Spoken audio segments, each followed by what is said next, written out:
Okay. Yeah, sorry about that. Everything just fucking died. First time that's happened with this computer. It's quite unfortunate. Wait, that's someone in our guild. That's chickens. Nice. Okay, well, huh.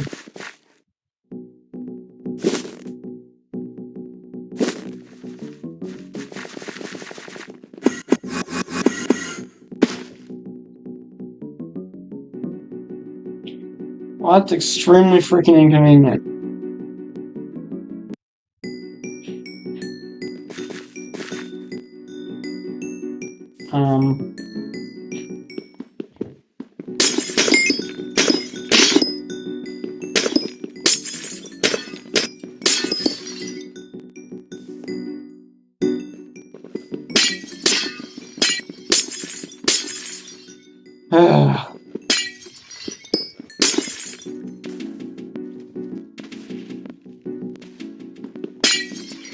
What day is this? Of course, it's a fucking day one lobby.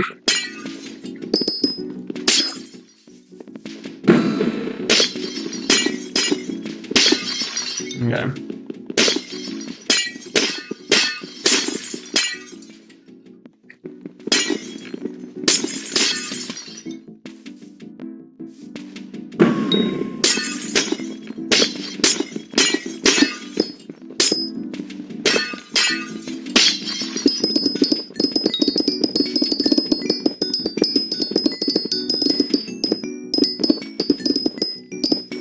Decent veins around here.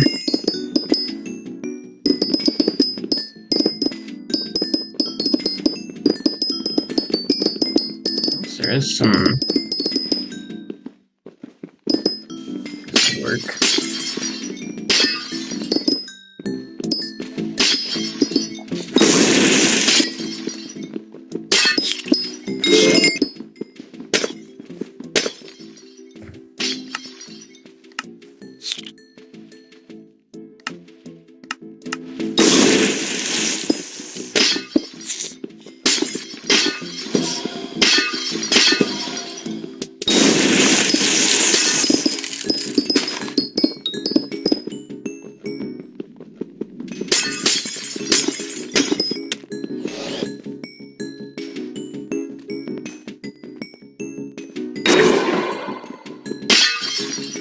Oh, this is actually really good.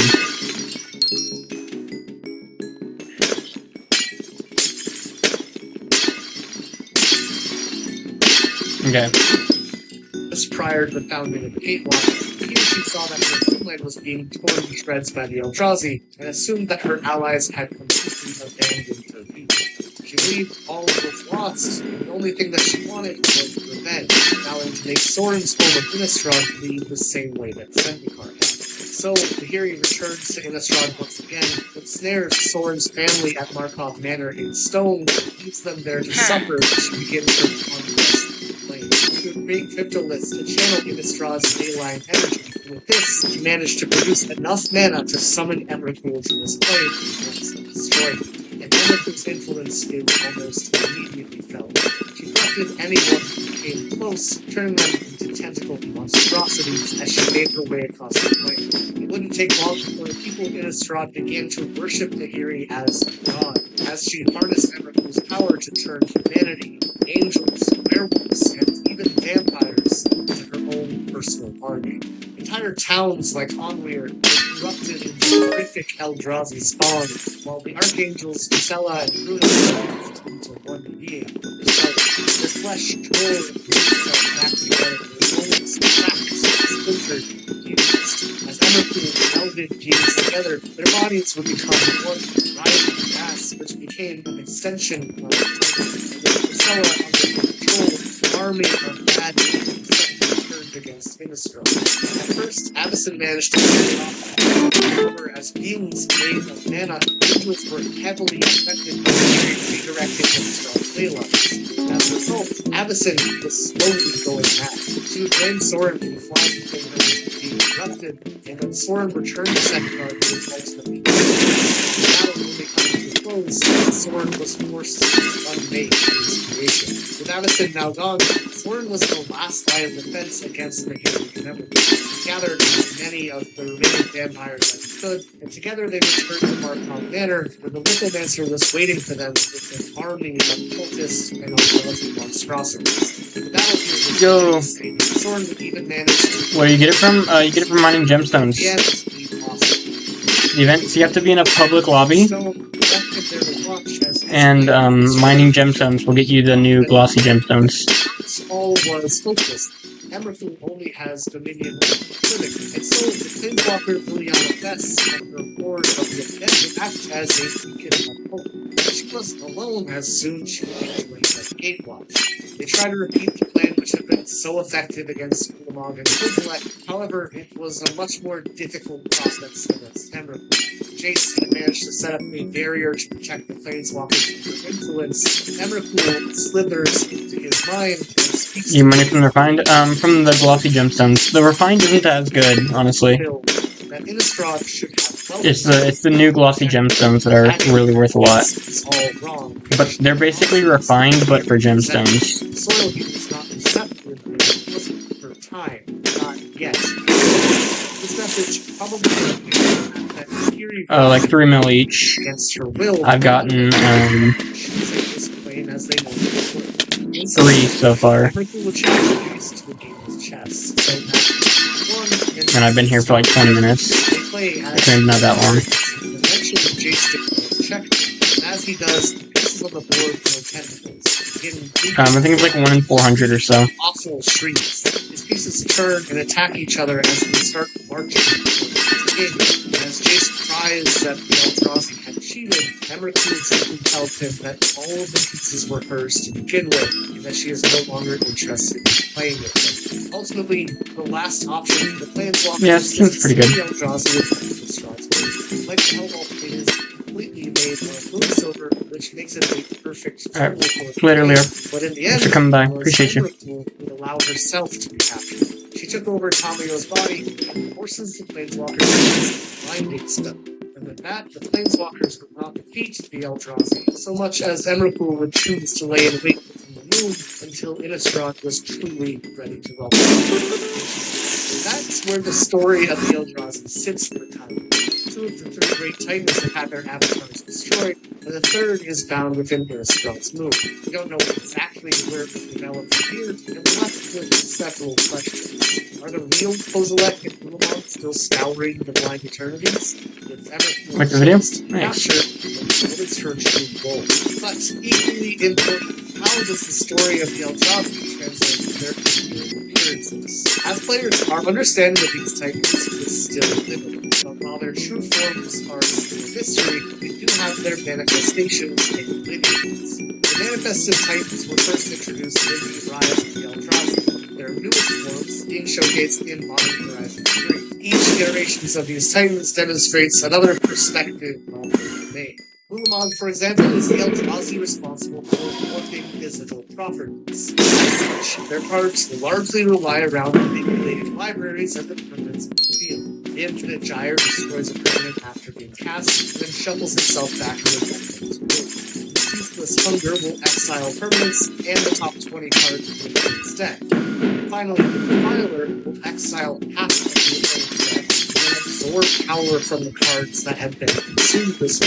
Furthermore, the Defiler has grows as the represented by his Annihilator X bubble. Next, we have Kozilek, the Eldrazi that builds reality. As a player or Planeswalker, the idea is that you manipulate the world of the game through spells and casts. As such, Kozilek tends to play with playing mechanics. The Butcher of Truth draws 4 cards when he is cast, allowing its controller to manipulate the world. Great Distortion draws you up to 7, and then allows you to discard cards to counter spells. This stops your opponent from manipulating. Finally, the Broken Reality manifests cards from the player's hand in the battlefield, drawing a card for each card is on display. This can get you ahead on the field, and will also potentially take agency away from the opponents.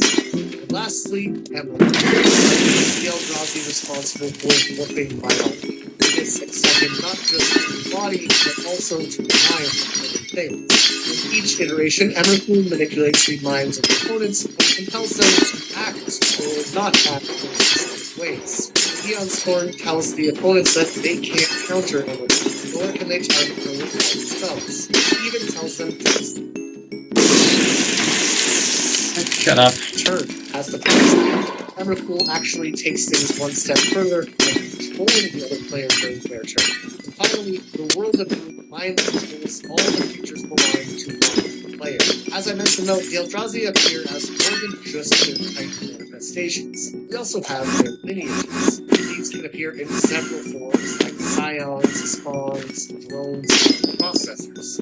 However, regardless of the type, they are effectively just fragments of the Eldrazi, which appear as smaller beings that are separate yet part of their respective titans. This is why all the legendary Eldrazi we had for so long were just the titans. All the others were just slivers of those legendary beings. And at the point of writing this, only 6 exceptions to this rule exist. Firstly, creatures like Priscilla, Voids of Nightmares, and Hand-Weirdly Dragon. These are existing beings in their world, which have been manipulated and elevated by becoming Eldrazi. They exist as Eldrazi, yet they are not directly spawned by the Titans. That's why they get the count as legendaries. Second, we have the new wave of Eldrazi commanders. Zul'Adok, the Void Ogre, as we discussed, has an entire backstory as a specific Eldrazi drone who developed their own notoriety within the story. While he is far from equal to the Titans, he is still known as the subject of legends within that universe. Beyond Zul'Adok, we also have Ula'leth, Atrocity, Paragraphs, Hellfence, and Aslas, the Swelling Scourge. However, we don't yet have any information on their stories. That said, it is incredibly interesting this new aspect of Eldrazi's being something that we're exploring more in recent times. Now, what about Eldrazi's specific mechanics? Firstly, the Eldrazi have several keywords and traits that are associated. The Void turns a card which would normally have a color into a colorless card. It's typically given to Eldrazi drones as a way of representing the mana that they have. Restart. Titans. Ingest was another low-class Eldrazi ability, usually tied to the monster name. It would exile the top card of the opponent's library when that creature deals combat damage. This way, Eldrazi creatures could literally siphon mana from other players. I don't think this keyword is particularly good, but it is my favorite of the Eldrazi abilities, and if you're looking for a full deck built around it, I am uploading a 6 now. Patreon, which is entirely built around an Eldrazi ingest guild engine. Very different, but very fun. Ingest also had a partner skill. While it wasn't a keyword, processor creatures would take the opponent's exile cards and return them to the graveyard to activate their abilities. It's taking the energy that has been siphoned and then putting it to use. It takes some setup, but I do think it's kind of a cool concept at least. Kozilek's lineage tended to have a colorless mana cost icon, which was introduced in Modes of the Game Patch. This acted as a way of specifically separating Eldrazi from the idea of colored mana, which is pretty fitting as they are colorless beings. Then we have Emrakul's lineage. He's got the Merge and Delve. Merge allows you to sacrifice a creature and put its mana towards paying another card's cost. You could almost compare it to the keyword version of Chain, I guess. As for Meld, if you control a specific pair of cards, you can flip them over to reveal an oversized entity. Both of these mechanics act to demonstrate how Emrakul creates her food. Unlike Ula'leth and Kozilek, Emrakul is unable to simply summon spawn. Instead, she has to corrupt and transform existing life, and each of these skills shows that off in her own way. You also have Eldrazi Scion and Spawn tokens, which can be created in a slew of different ways, but which all can be sacrificed to produce a complex mana. Basically, they are the representation of the smaller Eldrazi acting as a food source for their larger counterparts. Then we have the shared keyword for the original Titan printings, and a few of the bigger Eldrazi creatures as well. This is Annihilator X. When a creature with Annihilator attacks, the defending player needs to sacrifice X permanents from their fields, and it just shows us how the Eldrazi devour everything they come into contact with. Finally, there are specific Eldrazi support cards. The lands, they have the Ion Dugan, which reduces the obstacle velocity by 2, while also allowing you to pay 7 to tutor a colorless creature. There's also the Eldrazi Temple, that creates one colorless mana, or 2 when paid for an Eldrazi or their abilities. As for spells, there are several Eldrazi themed or Eldrazi themed cards, with each reflecting a different aspect of their existence. For example, the idea of devouring mana and life energy cards like All of Dusk, which forces all Eldrazi to be sacrificed. And what happens to Eldrazi after they consume? They grow stronger. Cards like Eldrazi Conscription turns any creature into a giant with a trample and Annihilator 2. Their dominance can be seen in cards like Not of This World, which counters a spell or ability that targets your permanents. Not only that, but it becomes free if you have a large enough creature on the board. Many Eldrazi spells demonstrate how they spread like spores. So we have things like Skittering Invasion, which creates 5 Eldrazi spawn, including new Eldrazi card, Echoes of Eternity, which is an enchantment that copies triggered abilities of colorless cards, as well as copying colorless spells that you cast. I think that my favorite part of Eldrazi cards as a whole, though, is that all of them feel like such a simple. There aren't really any which feel out of place, and it's one of the coolest tribes in the game because of this clarity in their design. They do so many different things, but all of those things lead to consumption, dominance, and corruption. And by making this tribe something that is so coherent with their identity, Eldrazi's can turn your library into just another story of their invasion. But with that, we have the complete story of the Eldrazi and how they are. Which Eldrazi is your favorite, and how do you like to build your Eldrazi decks? Personally, I've always liked everything, but honestly, I kind of like playing this goofy nil Eldrazi deck, which focuses on the adjustment game. I guess if you're interested in that, I'll post a link to that deck over on Patreon. Check out if you're looking to play something a little bit different. Or you can check out my video on this set that changed. One of the most interesting parts of Magic the Gathering has always been its planes and the way that cards and their flavor texts mix together to get a bigger picture of the world. However, there are no sets quite as influential in Magic's growth as 2005's Ravnica and its block. And I was lucky enough to sit down and talk about this with Roadwater and led Ravnica's design team 2 weeks ago. Jointly, the head designer for Magic the Gathering, to see what made this block so special. So, let's talk about Ravnica, the set that changed Magic. Ravnica, the way we're predicting the game, I mean, Magic, no one could predict what Magic is. Ravnica really was the sort of pretty state environment saying, okay, we're going to start designing blocks differently. We really made Ravnica in a way that we had never made a block before. It very much shows that idea of, let's not design a set, let's design a block. Ravnica is one of the most influential Magic that I've ever made. Prior to 2005, Magic had found itself in 3 very distinct eras, with Ravnica being the start of its fourth. But to fully understand why Ravnica was so meaningful, you have to understand where the game was coming from. The history of Magic is we start small. The design's all about the cost. And then we start designing things where it's about, the mechanic, the sets, the plot. Then we start getting bigger and bigger and how we think about things, so that there's a wider scope.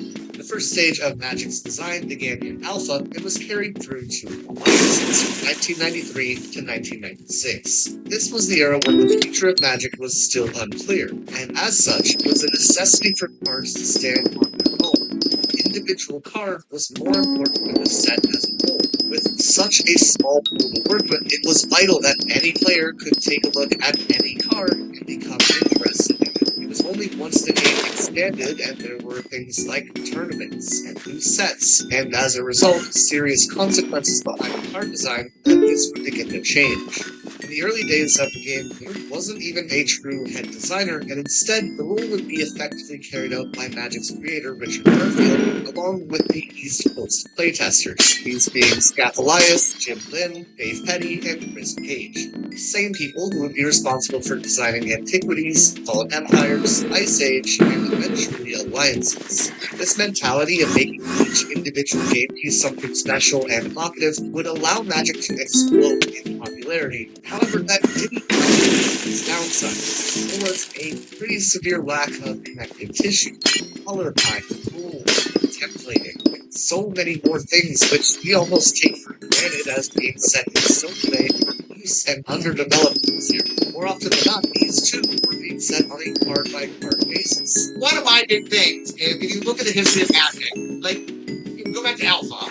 Richard designed making every card shiny much as it could. It was very good cards and like, I will make the wolf for each card, whoever's best for that card. This would have meant to make certain cards work because that card needed it to work better. And if the game was going to keep growing, it would desperately need to fix these issues. That brings us to the second stage, starting in Mirage in 1996 and reaching to Prophecy in 2000. The defining feature of this time would be the creation of the block. Rather than designing sets one by one, the R&D team would try to bring a year of Magic with their own identity. These years would be called blocks and would consist of one large set to start things off, and then two small sets that would share mechanics and flavor. Blocks would absolutely be a great leap forward. It was not a flawless concept. These sets would share mechanics, keywords, settings, but they really lacked a sense of identity which could be latched onto by players. On top of the concept of blocks, though, this era of design was headed by Joel Vick, who insisted on several house cleaner features. Joel would lead the shift to stick to the which would be used until 2010. He took steps to ensure that mechanics and abilities would be the same on each card and be comprehensible to the players. And while not finalized by any means, he would work towards the color pie being tightened up and made consistent. Stage 3 began with Invasion in 2000 and would continue until Saviors of Kamigawa in 2005. Here, that idea of block identity would become much more solidified, which would allow for both consumers and the design team to have an easier time understanding. Bill Rose would take the reins as Magic's new head designer, and he would be responsible for ensuring that every player type would receive cards in each set. But also he worked towards all sorts of small changes to ensure that Magic would become a well-oiled machine by intentionally working to clean up all of its rough edges. That leads us to stage 4. By the time Mark Rosewater took over as head designer, he was under the impression that the best way for Magic to be improved was not to focus on making the existing mechanics and systems better, but instead to ask what it was that Magic was not doing and what the best ways to implement those ideas might be. The three areas that he decided on were these. First, is to the blocks. He believed that while the team had began working in year-long blocks, the direction they were going wasn't landing properly. Saying, while we've been creating themes for blocks for years, we haven't really been designing blocks. We've been designing sets that go together, not really blocks as an entity. You can almost think of this like stitching a doll together. Up to this point, Magic's design said, hey, we have this midsection, now we just need legs and a head. And sure, you could put these together and have a finished doll, but Mark wanted to focus on thinking ahead and creating the right head and legs to make a cohesive finished product. Second, he wanted to be designing between blocks. And then something called the block problem, where essentially each year would become too restricted. What I mean by that is that while all the sets within a block would share mechanics, those would not necessarily be compatible with block cards or previous block cards. For example, the Tempest block introduced the Shadow Keeper. How does this coincide with the previous year's Mirage block, where there was a focus on flanking and phasing? There's just real overlap or confusion. And what this ended up manifesting as at the table is that you would almost always have a deck from block A against a deck from block B, with very little overlap between the cards. And people who had invested in their set A cards would not necessarily be interested in what set B offered because it was so drastically different from what their decks looked like. The solution to this was to change how Magic established these. Originally, deck building was something like, I'm going to do X, so I should play a lot of cards that do X as well. So your library would be a pile of cards that is hyper-focused on one thing. So the plan was to soften that focus and start creating more broad themes. And when we get to Ravnica, you'll see that the majority of the new mechanics are less restrictive, and instead they facilitate the themes of the color that they're working with in a more general sense. Just as a quick example though, Selesnya received the mechanic which allows you to name the cards in your hand by tapping the same color. Selesnya is a combination of green and white, both colors which love creating tokens and building wide boards. And so, a card with Evoke could ostensibly be put in any green and white deck without clashing with the existing theme. This also meant that when the next block rolled out, Ice Age block, almost all of the cards you dropped from Ravnica would still be replayable. But this was just a first step. It also made a conscious effort to plan forward. They weren't just looking at the current year's quality of work, and built up a place to allow it existing themes and playstyles to grow and develop between years, rather than worrying about it when they got there. Here, Mark talks a bit about what the modern version is. And one of the big things now, that one thing I've been thinking about is, Magic has gotten into a very well known eternal world. Like with popular tabletop format, it's standard, which uses all the cards, almost all the cards. And so, we have to think bigger in our design. So, for example, unlike Thunder Junction, like it has mechanics in it, outlaws and crime that are us trying something new. We're trying to be more backward compatible. I mean, it goes all the way back to like Dominaria and the sword mechanic. Like, we're trying to make mechanics that say, hey, here's a new thing. Here's a new way to think about the game. Here's a new theme to build. But our themes are the components that exist in the game, and that they're backward compatible in the way that a lot of our mechanics have also been backward compatible. And Ravnica really was, like one of the things about caring about color pairs is, you know what? Color is back right now. If you want a red-green deck, there were a lot of red-green cards that existed before we made the rule, right? That red-green wasn't like we invented a brand new thing. We just labeled the thing that already existed and gave it some definition, but it existed before that. So Ravnica really was the early stages of that kind of thing. And finally, third was design and creative integration. This was more of a behind-the-scenes change, but when Mark was made with a head magic designer, he was also put in charge of the creative team. Prior to this, typically the design team would finish their work and then hand it off to the creative team, and that sometimes led to inconsistency. But Ravnica was a set where both teams were integrated from creative and design. And as a result, the flavor of this plane radiates through every card, mechanic, and theme that they will explore. This world feels alive, it feels believable, and as we are introduced to the guilds and the philosophy, everything seems to flow freely from one factor to another, and it's all tied together so well. So this idea of unity between creative and design teams almost became the foundation of what the set would be built up into. Before we made two mechanics, and that's how we sold the set. Look, these two mechanics. And Ravnica really was, Invasion will probably start, but the idea of, okay, we're now going to be about themes and about, it's not just what the mechanics are. And that was really different, the idea that, like, the mechanics, second place is something else. And the other big thing is, once you create a set, the most compelling thing about the set is the structure of the set, is the feel of the set, and mechanics take a second, like, back to that. It really reinvigorates how you think about making magic. And hearing all that, it's almost a beautiful irony. The fact that the first set that focused on combining color pairs would also be the one to bring two teams together and to create a truly fluid world.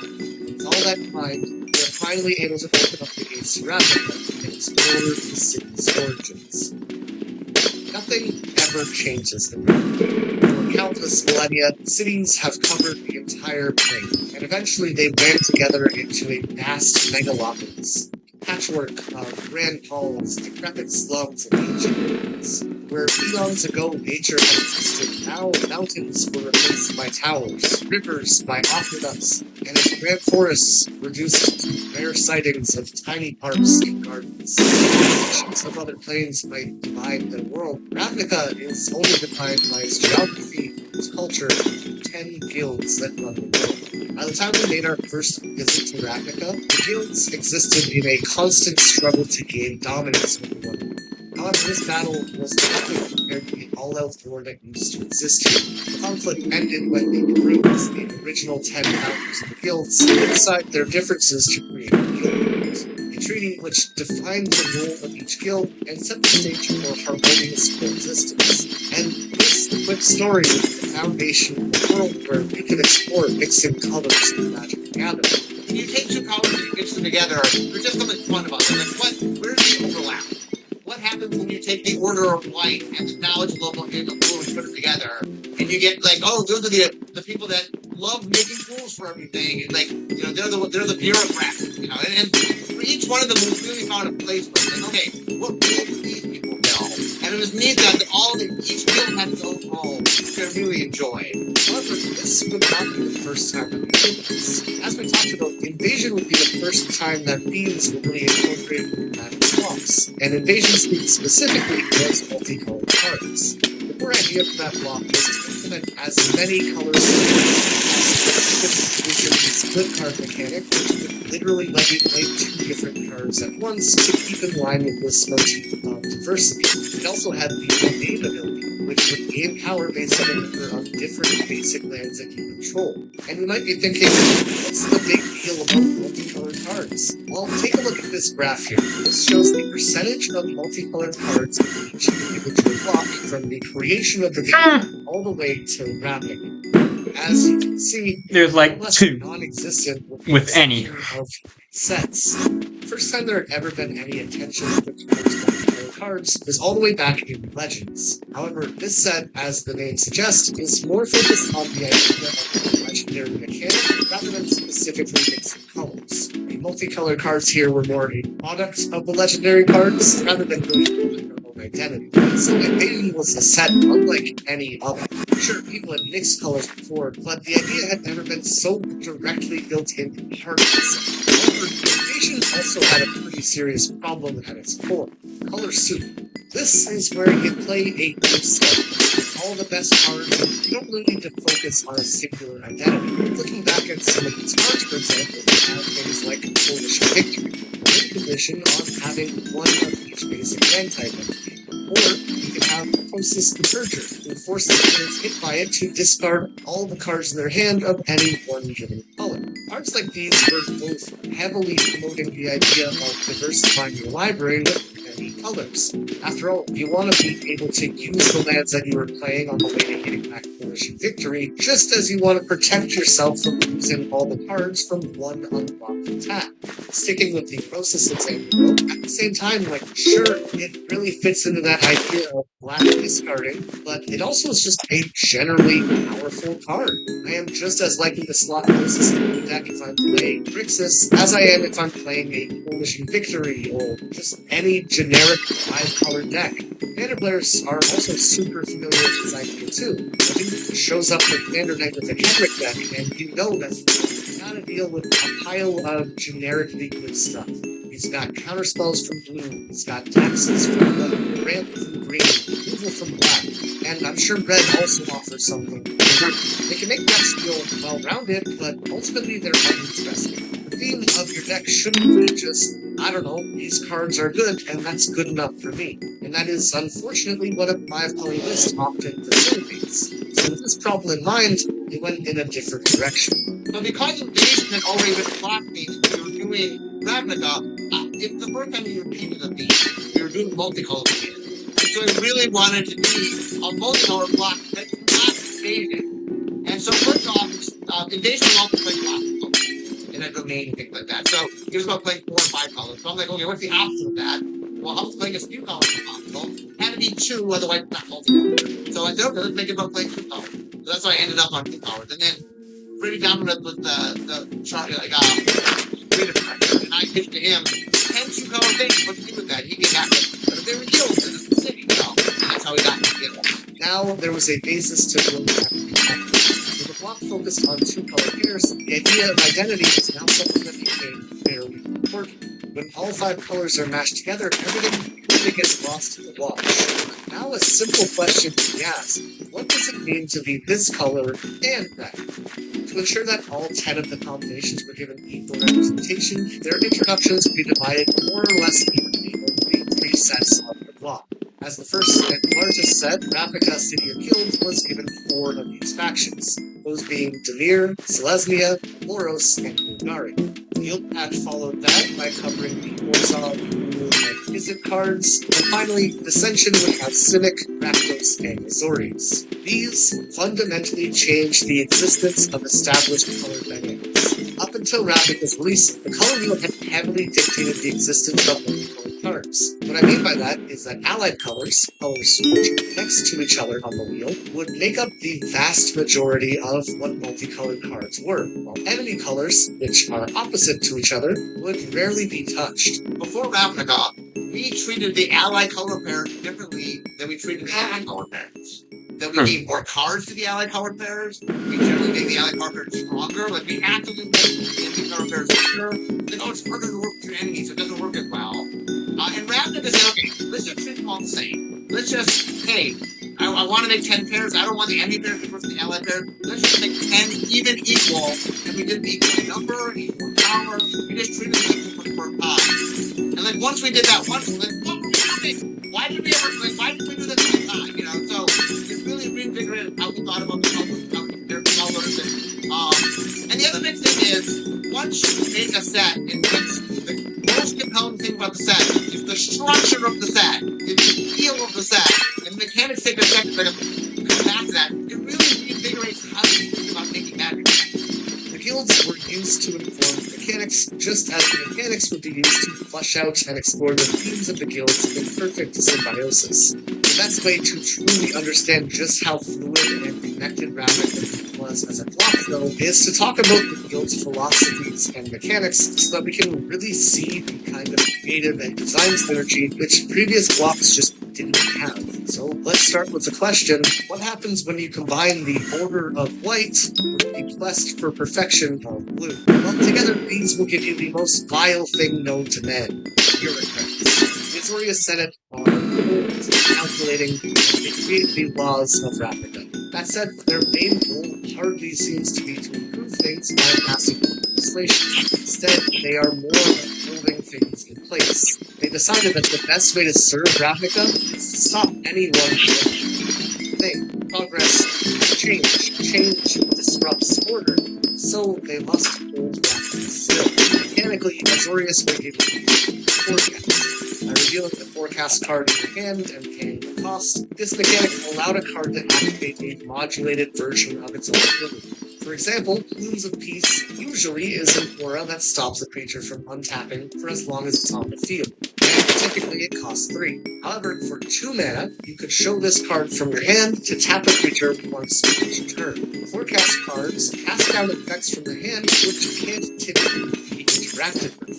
If you try to take action by actually playing this card, something that Azorius would detest, then the enchantment can always be removed. But if you play slowly, keep the card in hand, these effects can't even be stopped with counterspells. That's because you aren't even casting the spell. You are simply imposing your will onto the field in the same way that the Azorius improves their will to Ravnica. That's actually really cool. White and black together is the balance of life and death, of religion and corruption. So naturally, the Orzhov Syndicate is the religious order, specifically the Church of Deals.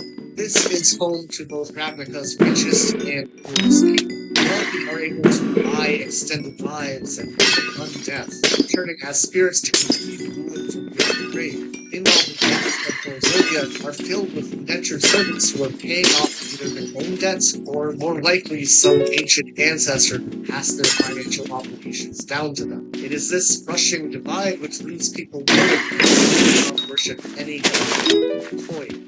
And this would be represented through Orzhov's keyword, haunt. When a haunt creature died, they would be exiled, and another creature would be haunted by them.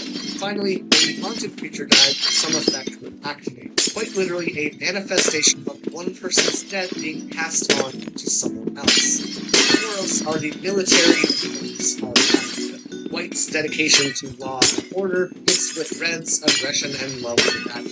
They believe in higher law and are led by the Razia in order to ensure that that law is Feather is good.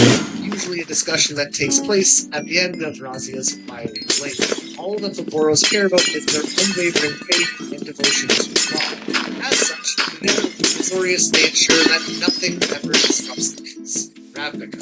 Their keyword is faithfulness, amplifying any effect spread to all creatures that share a color with the target. Just as a military unit acts in unison, so too do Boros' spells have a sweeping effect which covers an entire field. The Selesnya Conclave is effectively the socialist group. It takes the sense of community from white and mixes it with the feeling of growth you get from green. All who are part of the conclave are communal leaders, while all of those outside of their guild are considered lost. Depending on your perspective within Ravnica, you might see the conclave as a group of selfless, nurturing spiritualists, or you might see them as a greenwashing nature cult. Regardless, all they really care about is spreading their agenda by collecting gold members. And that brings us to their keyword, Convoke. By tapping creatures, Convoke lets you summon cards from your hand at a discount, effectively using your creatures as missionaries that spread the good news of the conclave. Next is the guild that doesn't Convoke is such a cool mechanic. The ruthlessness of black, you mix it with the quest for knowledge Iconic. that is blue. Together, you form House Demir. This is the secret 10th guild of Ravnica, which exists as a fairy tale for children. If you listen to these folk stories about the guild, you might assume that Demir agents were hiding in every shadow, serving as the eyes and ears of their weaker Zodic. But these stories couldn't be true, right? This secrecy is Demir's strength, because you cannot fight against those you cannot find. Their keyword was transmute. By discarding a card and paying its transmute with any card with the same mana value. This was an entire mechanic built around Demir, which in hindsight might not have been a great idea. Yo, you get Glossy Gemstones? Mining Gemstones. And it's like a 1 in 200 chance.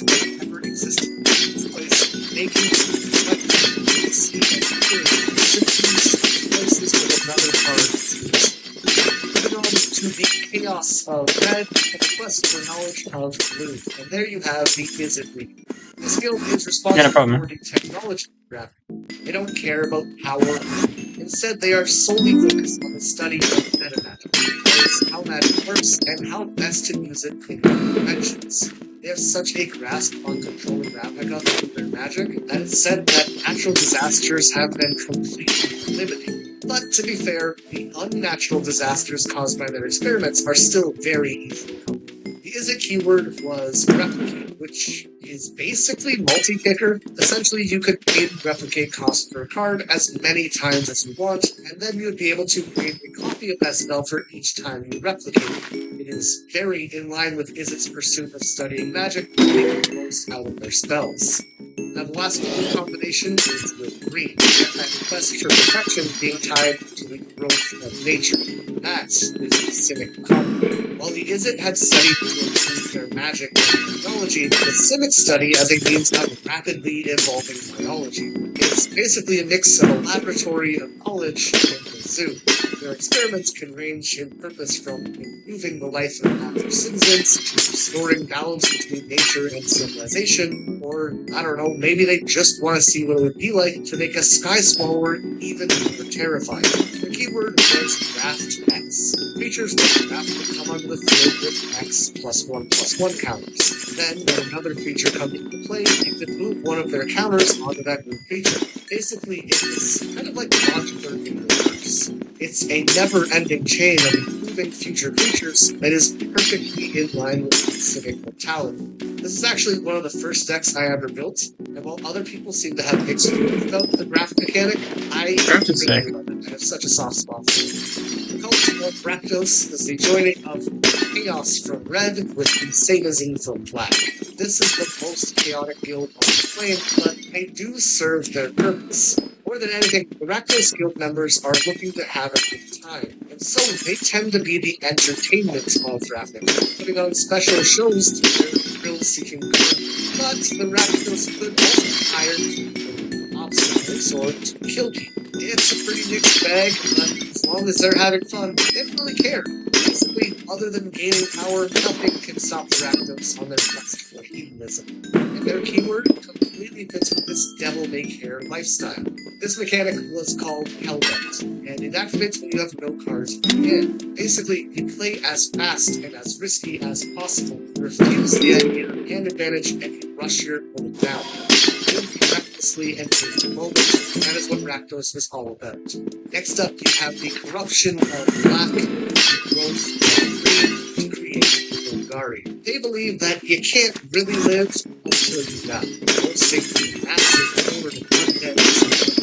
The Golgari exist in Ravnica's Undercity, slowly taking over abandoned areas as they spread their influence. abilities. They see power and growth, and with each person who dies in Ravnica, they grow just a little bit more. The Golgari keyword was Dredge, probably the strongest of Oh yeah, all Ravnica. Dredge is actually fucking busted. Dredge embraces the Golgari's necromancy as it turns rot into creation. Cards with Dredge would allow you to return them to your hand by skipping your draw step and milling X cards instead. This would lead to really powerful recurring threats, but more importantly, it would create an ever-expanding graveyard which was just begging to be reanimated and put into service. Finally, the theory of red, instinct of green, gives you the cool plans. They believe that civilization is just a cage for suppressing their desires and making them. However, as Ravnica's city continues to grow, the Rule Clan's powers slowly shrink. They're left with nothing but beggars, gangs, and raiding parties who burn down and smash civilization at every chance they get in an attempt to reclaim what has been taken. The rule keyword is Bloodlust. If your opponent had been dealt damage before you play a card with Bloodlust, that creature would come onto the field with X +1/+1 counters. Basically, every time you create some kind of bloodshed or destruction, the clan gets pumped up and becomes stronger. As you can see, every guild and their mechanics tie together to create a fluid and cohesive image of Ravnica. Every guild has a role in the city. Together, they form a functioning society that feels tangible and alive. By focusing on flavor first, Ravnica is a plane that feels more accessible and understandable than any that came before it, and because of all this depth, players suddenly had a more specific thing to latch onto than just the 5 colors. There's a deeper philosophy that they could connect with. You aren't just a red player, or a Raptors player. You're hyper-aggressive, fun, chaotic. You're not just a victorious. You have control. Everyone needs The things that we really liked was wanted each of the guild to have an ethos, like it meant something. What did it mean to be in the guild? Why was it in the guild? We wanted players to go and choose the guild that they associated with, right? We want people to, what guild do you be? And really, we went all in on faction. That's another big thing that Ravnica did for us. Is I don't think we quite understand the power of faction. We made a set like Ravnica, and then we realized, oh my god, this is so powerful. It's just something we do every year, almost every year now. Like, we just make sets. How often do faction set if something powerful? This completely coincided with the idea of changing to more loose themes. Because the goal was now to make generally synergistic cards rather than working with restrictive themes like they had in the past, each guild only needed cards to actually have their keywords. The rest could definitely be incorporated, but could also just be played on their own or with old cards as well. That said, there were also 2 other big innovations which weren't directly tied to guilds, those being Shocklands and Hybrid. As a rule, the idea behind Ravnica is the concept of red and white. And at some point, the question of or was also asked. What if a card could exist not just as both things, but as either thing? While I was doing my experimentation on what color mix, I really got into this idea of what is multicolor. And the thing that fascinated me was the idea that looking on cards for and. It's red and green. It's white and blue. And I asked the question, I said, well, what if it was red? What if it was for me? And so the idea was, well, there's a lot of overlap with colors, or there's some overlap with colors. You know, what if you did a card that could be white or blue? Or maybe white and blue. I know white or blue can do it. A white deck can play this, a blue deck can play this. And so the idea of or really fascinated me. And I remember when I created, I'm really excited about it, and I went to show everybody. So I made Hybrid Mana, I saw sheets of potential, and everybody I showed it to said, yeah, okay, sure. Like, nobody was excited by it. Unfortunately, this idea was originally met with lackluster reviews from the design team. At first, no one really shared Mark's enthusiasm for this concept, with Brian Schneider, the lead developer of the set, put the mechanic all together to keep this already very large set a bit more manageable. However, after the evaluation, Brian returned the idea and decided to bring it in as a version site. What this means is it wouldn't be hugely intrusive on the set, but there would be a common, uncommon, and rare for each combination to test the mechanic out. Hybrid has gone on to be like it is, like we really about much metaphor of the episode. It really becomes something that really super these are lots of different places. Similarly, top lands came from reevaluating past land mechanics. Tap lands have been seen to be inside, kick lands were okay, but could still be pushed a bit further before they proved ultimate taxable. Not only that, but to remember to take a damage every time you tap the land mana became a bit of a memory Yeah. as well. It's just one more thing to keep track of. And so we developed an idea of combining and slightly improving these concepts. Shoplands would be introduced as a choice and reward. You can either have them enter the battle tapped, or you can take a single instance of 2 damage to have it come in untapped. And it's kind of funny that in a set all about and ideas, 2 mechanics which function as ended up being some of the most impactful and loved. Overall, I think it would be pretty hard to I don't think hybrid is that impactful. I mean, it's cool, but like, gathering is profound and lasting. there aren't a ton of it outside of One of the most popular Ravnica set. It was a pivotal shift in design philosophy that transformed how sets were conceived and implemented. By introducing the concept of guilds, Ravnica fostered a deep connection between mechanics and flavor, creating a plane where every card and theme felt intricately tied together to be part of this world.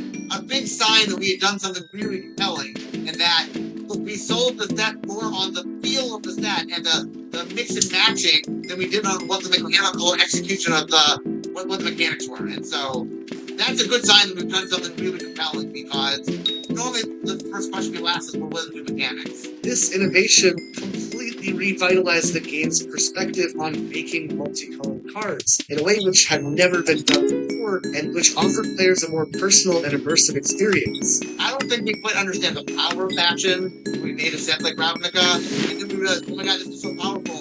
It's just something we do every year, almost every year now. Like, we just make sets. How often we do a faction? Damn, I'm not doing too well. Because players like factioning so much. Furthermore, Ravnica's approach to block and cross-block design laid the groundwork for future expansions. It emphasized fluidity and synergy across different sets, and this shaped the very foundation of how the game is played today. If you look at Magic's most popular format, Commander, you can see just how much fans love the idea of connecting the puzzle pieces from their old sets with the shiny new toys that they got get. nice fucking things. And Ravnica was the point where it seems like Magic the Gathering really got a grasp on that idea and implemented it into its own design process so that backwards compatibility and thinking ahead could be at a perfect possible. And all of this combines to make Ravnica not just a beloved setting, but a cornerstone of Magic's evolution. As Magic the Gathering continued to move forward beyond this point, all of the lessons learned from Ravnica would ensure that each new plane, each new story we received, and each new set that we explored would all be given the same attention to detail that made Ravnica a set which truly changed Magic.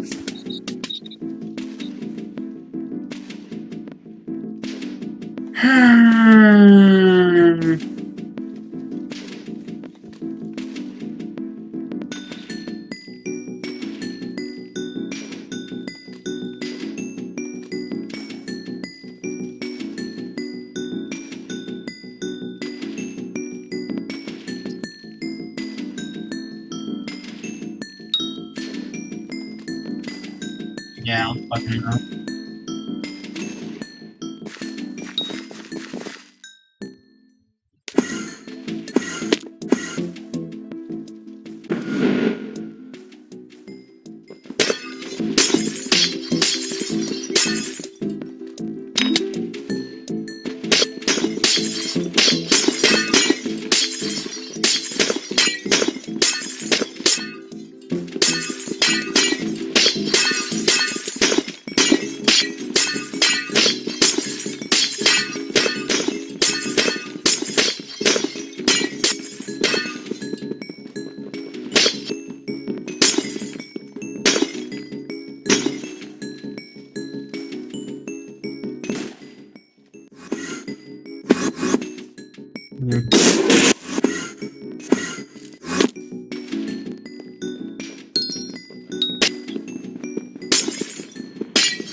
still feel like I'm missing something here.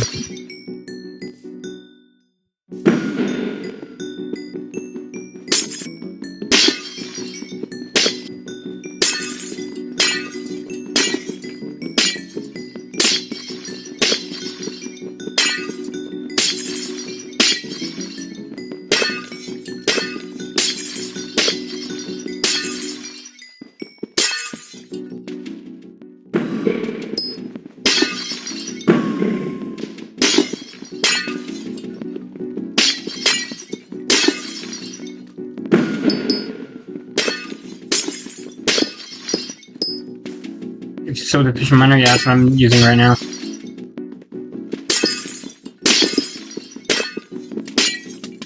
I've been using efficient miner.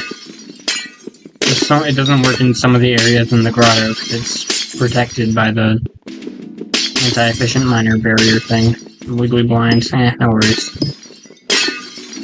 Fair enough.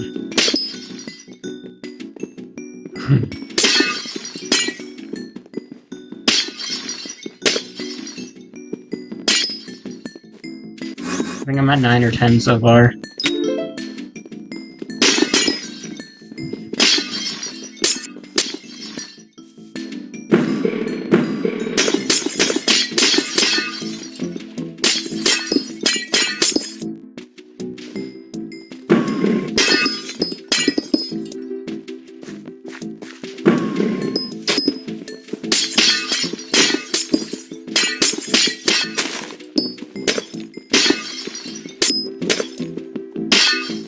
Anyways, yeah, I haven't been getting a whole ton of them. Probably because I'm doing Jasper. Jasper's probably not the greatest for this.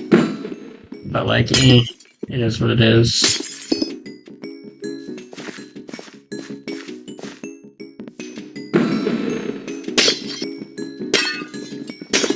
You win some, you lose a few hundred, you know?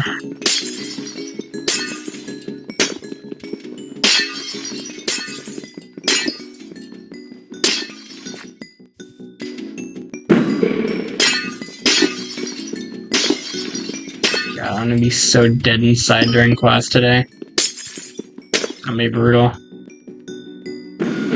Hopefully we don't have anything to do. It's just English.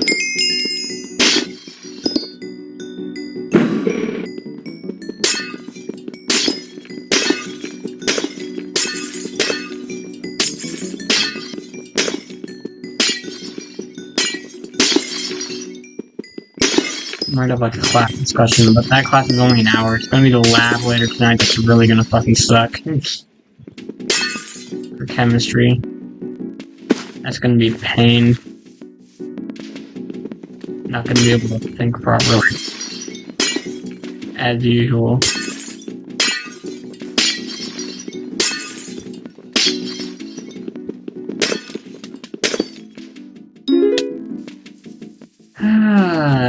Any weasel. Let's see.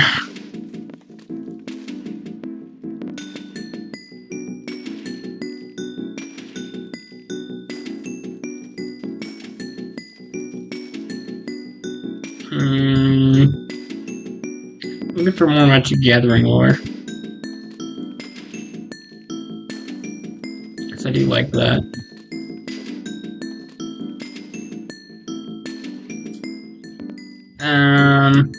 Let me go use the speed boost real quick. At least. Drop it. Guess over here.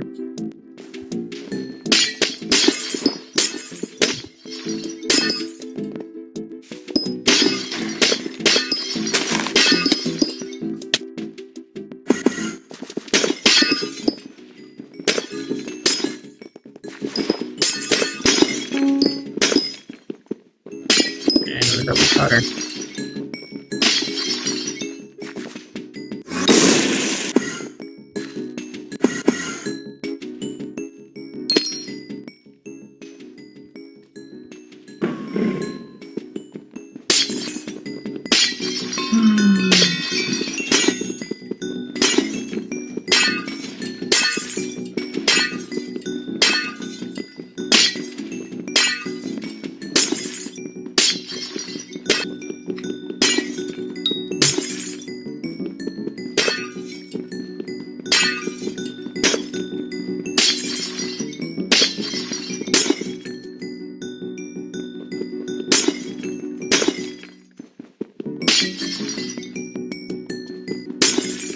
I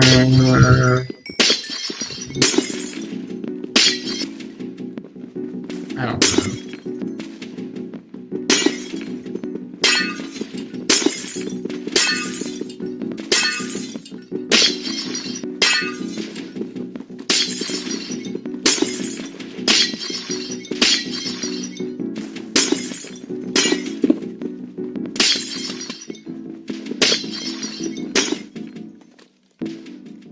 Man, it'd be cool doing the Lorwyn lore, but like, I already know it.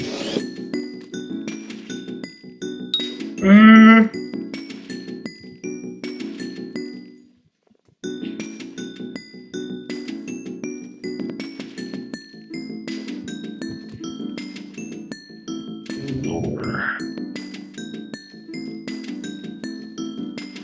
What happens in OTJ? Back Arcade, I'm Ryan Gomez. Behind the scenes is Nicole Burdick. We're so glad you're here because it's story time. Outlaws of Thunder Junction is the latest release for Magic the Gathering, and it completes a 4-set arc started in Wilds of Eldraine, while also giving us a hint of things yet to come. The official story is available free online in 6 main chapters, along with 4 additional side tales, and then 2 epilogue entries that set the stage for our next big adventure. And the set itself features 6 story spotlight cards, which capture key events from the official story. If you haven't collected all those spotlights yet, or don't have the time to read the extensive online chapters, well, you're in luck, partner, because I'm here to tell you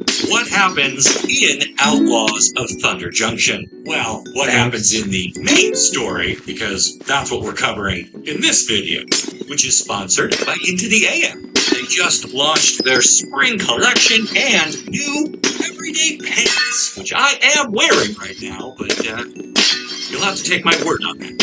But just to prove you can wear them every day, I wore mine on Eclipse Day, too. You couldn't see the sun, but you could see how great But you were getting mooned. Oh! Premium lightweight 4-way stretch fabric, zipper, pockets, and a ton of color choices make these the perfect pants to wear when you head out to play Magic.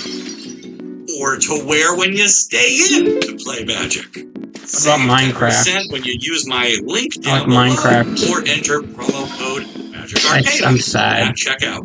Toss in some amazing graphic tees, a hoodie, a nice polo perhaps. Into the AM has everything you need to become the best dressed wizard at your next game night. Alright, now, let me tell you what happens in the Cowboy Hat set. The story starts with 2 Sterling Company guards waiting for a delivery at an omen path. An unidentified man comes through the omen path and hands over a package to the guards, put it on a stagecoach, and take off with it across the desert. Soon they are attacked by the Hellspurs and their leader, the fearsome scorpion dragon Akrul, who relieves the guards of their lives and proudly declares that finally the last key is his. Really, anytime a story starts with the bad guy getting the thing they want, you know you're in for a wild ride. Anyway, we then cut over to Annie Flash and her trusty mount, Fortune. They've come across the ruins of the stagecoach and are surprised to find its strongbox, full of actual money, is still here. Annie concludes that whoever attacked this stagecoach was after a bigger prize. That gives her concern, but she helps herself to the leftovers and takes them back to a nearby town. We get a scene where Annie basically donates the contents of the box to the town, only asking for some basic supplies and food for her horse in exchange. We learn she cares a lot for the people here and is something of a Robin Hood, using her own talents to provide for the people of Saddlebrush. Annie then returns to her home for the night, where she is approached by Oko, who says he needs these special skills. It's mostly Annie's magical eye, which can see through illusions and also makes her a real sharpshooter. Both valuable assets out here in the lawless land of Thunder Junction. Oko goes on to say he is assembling a team to steal an item from Akul. And he knows Annie has unfinished business with the dragon, and to entice her to join up. She refuses, and Oko points out if it was this easy for him to find her here, then the Hellspurs could probably find her too. So if her goal is to put that part of her life behind her, well, maybe that's not going to work out so good. Still, Oko gives her a chance to think it over, and leaves Annie with a Fuck you, Oko. saloon in I'll a never different forgive you. town, so she'll know where to find him if she changes her mind. We then cut over to Kellen, who has been on the plane for a few Who the weeks. fuck is this As guy? confirmed, his dad was around here somewhere. I don't know who the fuck Kellen is. His dad is Oko, and the last Oh, he's... largely Oh, that poor child. planeswalker. So now he is Oh, God. at the moment. Oh, no. How did Oko get a son? Oh, this is awful. Designed by I hate all of this. The goal here is to use Oh, the no. paths to connect the planes. Oh, God. It's a central hub of commerce. And I guess somebody figured it was worth wiring Thunder Junction into the grid, even though it's mostly an empty dust bowl. Kellen catches Ral's eye when he uses his powers of flight Oh, to save God. a worker who falls off one of the tall towers. Ral realizes there is something special about Kellen and invites him to Not the come gay man and the He heads fucking to child of the hot man. Prosperity to The hot visit evil man. Sterling Company headquarters. Now, Oh, we have God. established the danger of Akul, the presence of Oko, the reluctant involvement of Annie Flash, and the eager search of Kellen. All within the first I chapter. hate all of them Pretty good so already. far. Except for maybe Annie Flash. Spotlight Maybe. parts yet, but whatever, that's fine. On to chapter 2. Annie has given it some thought, and she's decided to accept Oko's offer for one last job, and okay, there we go. She digs up her buried thunder rifle, heads to the Thunder right. figuring Alright, Annie. face You out do you. terms rather than wait for him to come find her and potentially harm the innocent people of Saddlebrush. So now we enter the saloon Oko is using as his base of operations, and we learn he's already assembled quite a team. We quickly get introduced to Tiny Malcolm, which is Issa, Geralt, Harriet, Raska, and Rakdos. If Raska's you don't cool. know who all these people are, well, they are a collection of outlaws from around the multiverse, handpicked for their talents, and each hoping for a big payday here on Thunder Junction. Oko explains that the plan is to rob Ab Karanam, which we're told is the only structure on Thunder Junction that predates the Omen Paths. Annie scoffs at this and says the place is a myth. Then Ashiok emerges from the shadows. There's a fucking guy here. Like you, it's buried. He was hired from Ashiok Of course he was. to break into this legendary Fucker and fucky, goddamn. located in a town called Tarnation, which is the home base of the Hellspurs and their dragon leader, course. Akul. Annie then asks if Akul already knows where the vault is, and he just taken everything from it. And we learn that Akul doesn't actually have all the necessary keys. The one he acquired at the start of the story was a decoy, and the last real key is in the hands of one Bertram Greywater, head of the Sterling Company. So Oko wants his team to steal that key first. Of course he does. Also, rescue 2 other team members being held in the jail cells at Prosperity. Fuck you, Then Oko. they will tackle Carnation. Annie is unsure about all of this, but still figures whatever power the vault contains probably shouldn't end up with Akul, so she agrees to go along with everything, at least for now. We jump to Prosperity, where the gang has 2 objectives. Oko disguises himself as a courier, walks in the front door with a delivery for Greywater. Annie and Harriet sneak in the back and head for the holding cells. They will rescue the last two members of the group. We discover they are Kairvek and Satoru Mizawa. Why the fuck are these guys here? Magic guards and releases these two, while Oko searches Greywater's office for the vault key. Eventually, he What is finds this the fucking place? because it's always behind a portrait. But as he goes to exit the building, he runs into Ral Zarek and Kellen. Oko's illusion magic falters as he looks at Kellen and realizes he's another Fae, which allows Ral to realize something is happening here, and he calls the guards to stop Oko. Oko shapeshifts into an eagle and flies away, with most of the Sterling Company chasing him, as well as Kellen, who also realizes something is happening here.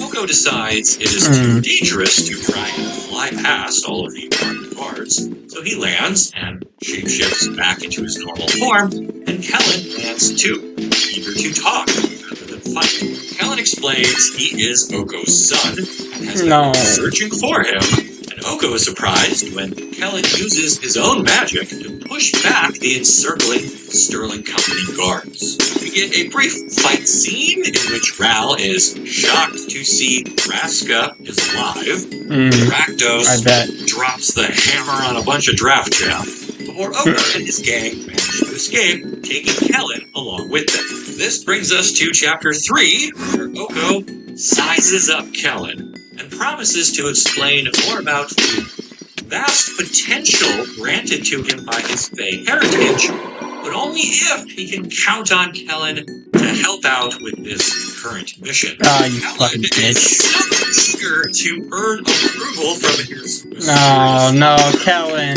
Oh, no, Kellen. Oh, God. turns their attention to Not that dickhead. they realize they don't know a lot about. Kairvek says it's possibly older than the Thran or even Pyrexians. Yeah, right, Kairvek. Nobody trusts you. An expert on ancient artifacts right here on Thunder Junction, but he's currently being taken to Prosperity on a train. So now we're off Of course there is. train heist. Yeehaw! Yo, To have fun. breaches blow up a bridge and force the train to stop. Bridge is goated. Gisa will summon an army of zombies to distract the guards. Oko, Helen, and Zawa will search the train for their target, man named Nolan. Of course, Gisa summons these zombies early, which means when Breaches blows the bridge, there's no conductor to stop the train because he's already dead. That puts Well, that's fucking great job, Gisa. This is why you can't trust a woman with ice. I should stop talking. Guards, father and I son. should not be saying dumb shit like that. Nolan wants to stop the train, which is still full of civilian passengers. But Oko says, we don't really have time for that. Fuck you, Oko. Nobody likes you. Piss off. Go die back on fucking wherever you came from. He's ready Fucking to receive Nolan and Umazawa, who got wounded in the Fable battle with Haven. No. Kellen That's not demands it. they do something about the train. It's fucking... He says, nope, not my problem, and jumps Shut up. after the other. What am I thinking of? This leaves Kellen to have his Spider-Man 2 moment, where he uses Hold on. his I gotta... let me cook. Brazen Borrower. Wild to Eldraine. There we go. Go back to fucking Eldraine where you came from, prick. Create a mystic tether that slows the train long enough for all of the innocent people to clear out. Reinforcements from Okay, well at least Kellen didn't get his fucking Annie grabs Kellen. They make a daring escape shit from his dad. left of the empty train, sails into the canyon below. Now we are on to chapter 4 of the main story, which starts with Ashiok reading Nolan's mind to get information about the key. The group learns Well, that's that not it is very one of nice. 6 keys, and the other 5 are held by Akul. Of course they are. Around his neck. So if they want to open the vault in Tarnation, they have to get those as well. What in But first, Tarnation? they still need to find Tarnation, because despite it being the home base of Akul and his gang, nobody actually knows where. Of course. Fortunately, Ashiok was able to seize the secrets from Nolan's mind and learned there is a map to Tarnation buried in a place called Thief's Folly, a graveyard for That sounds like a really fucking great plan. sent to retrieve it. The rest of the group heads Go back pick up a map from a place called Thief's Folly. They are the only ones who seem to care about what happened with Nolan, so they take a little detour to drop That's off some fucking safe, hilarious. enjoy a friendly chat along the way. Annie explains Friendly her chat with history guns. to Helen. A while back, she was part of a gang that robbed from the Hellspurs, and when Aqua came for vengeance, he badly injured Annie's nephew, Oh no. so she has felt guilty about that ever since.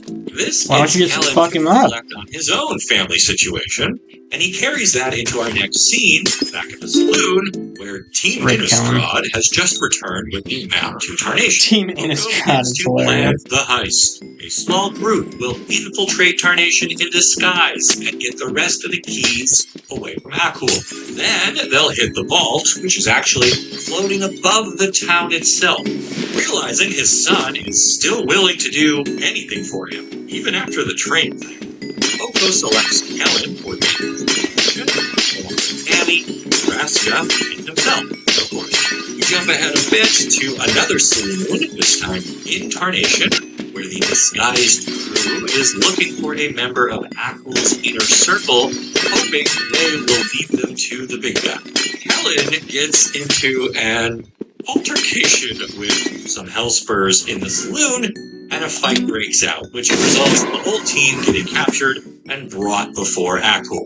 God damn it, Kellen, you had one fucking Yes, Oko actually planned for this to happen, job. though we don't Oh. He did it! I guess he did the one fucking job. Anyway, the group is in Tarnation's prison now, which is at the bottom of an old rock quarry, so they figure there's no way they're getting out. Akul taunts them and even thanks Oko for bringing him the final piece he needed, because, yeah, Oko is carrying that sixth key, so the dragon takes it and adds it. Fuck you, Oko, you're a bitch. It's not 6 keys, but 1 key with 6 pieces. Mm-hmm. And honestly, I'm not sure why that matters. I mean, functionally, it is still It's still a key. needs 6 keys, but the story treats this like a big reveal, so what? Fair enough. Akul then says he's going to kill everyone now, and Kellen says, Please wait, you can't, because I challenge you to a duel. Oh, God. Akul is like, so what? I can just kill you right here. So then Oko and Annie chime in and call him a coward right in front Oh, no. So of course he actually caves and agrees to the duel, lest anyone think he is afraid to face a little kid. Like, man, you're already the boss. You're about to open the vault and get all the power and treasure, and you're clearly strong enough to kill everyone in this room. Why take the bait? And before you say it was Oko's magic or something, the story actually takes time to tell us the crew is being held with restraints that dampen powers. So no, this was just a nat 20 on the charisma check. We go to chapter 5, featuring a duel at high moon, or midnight, because everyone's out of sunscreen. Yep, why not? Kellen is released from his Might as well at this handcuffs, point, so now honestly. his magic does work, and the rest of the group is put into a stance to watch his Just duel. 46 more minutes of this Then bullshit. Kellen turns the dragon into a Pain. Okay, no, for real. He dodges several of the Oh, wait, what did he say? You think he said something funny? You imagine? Is when Kellen turns the dragon into a stag, just like his dad. Fuck you. No. You imagine? I would kill myself. Okay, no, for real. He Oh, no, dodges I won't. several of the dragon's attacks, and digs deep and comes up with the magic to put Akul into a sort of trance. So it's not a total transformation, but it does buy him some time.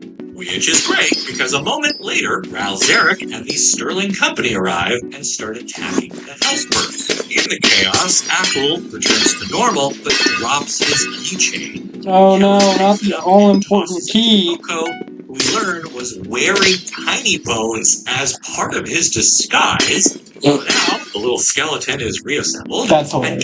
gets everyone out of their magical handcuffs. Annie, Oko, Vraska, and Tiny Bones manage to escape during the crossfire, but Kellen gets caught again, this time by the Sterling Company, so they leave him behind. Oko then tells the others that this was the plan all along. He sent the location of Tarnation to the Sterling Company and anticipated them arriving, which would Fuck you, create an Oko. opportunity to get into the vault while the Hellspurs were distracted with defending their territory. Nobody likes you.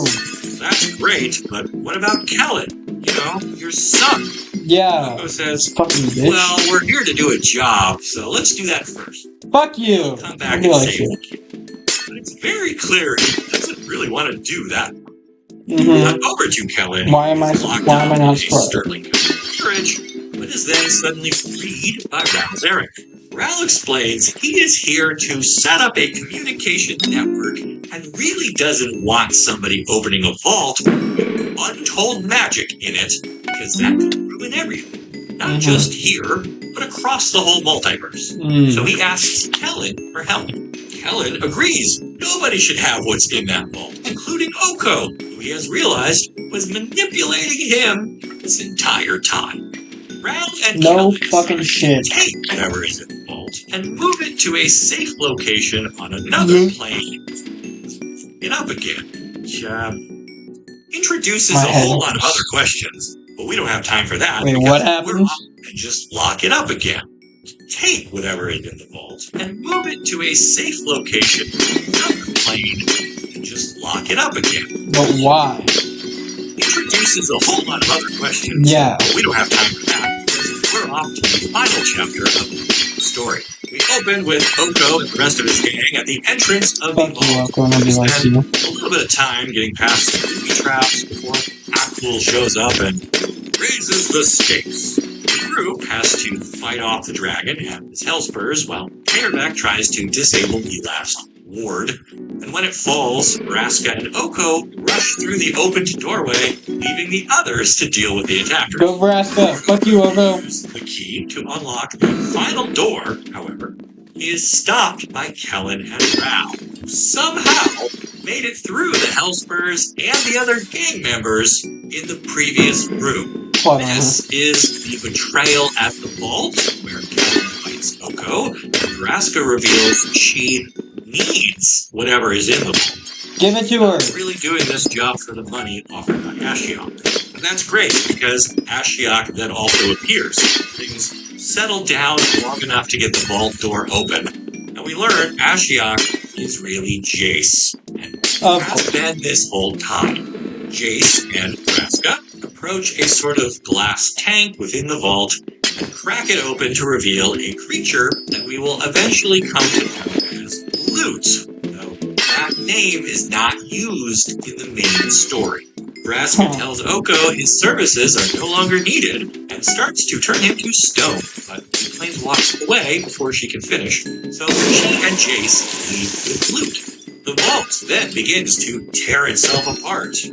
Classic Indiana Jones style. So Kellen and Ral run for the exit, picking up Annie and the rest of the gang along the way. Rakdos had defeated Akul, but the dragon still makes one more play for vengeance and tries to grab Annie.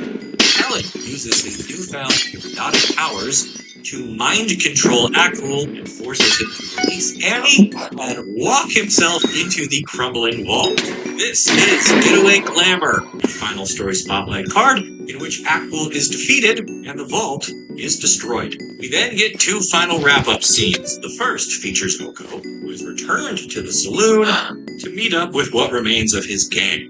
They are somewhat bitter about the fact that they won't be paid for this job.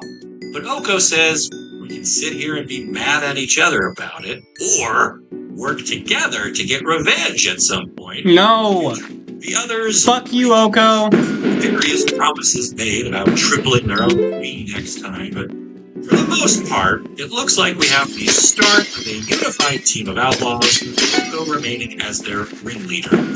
I'm rooting for Jace and Vraska. The future.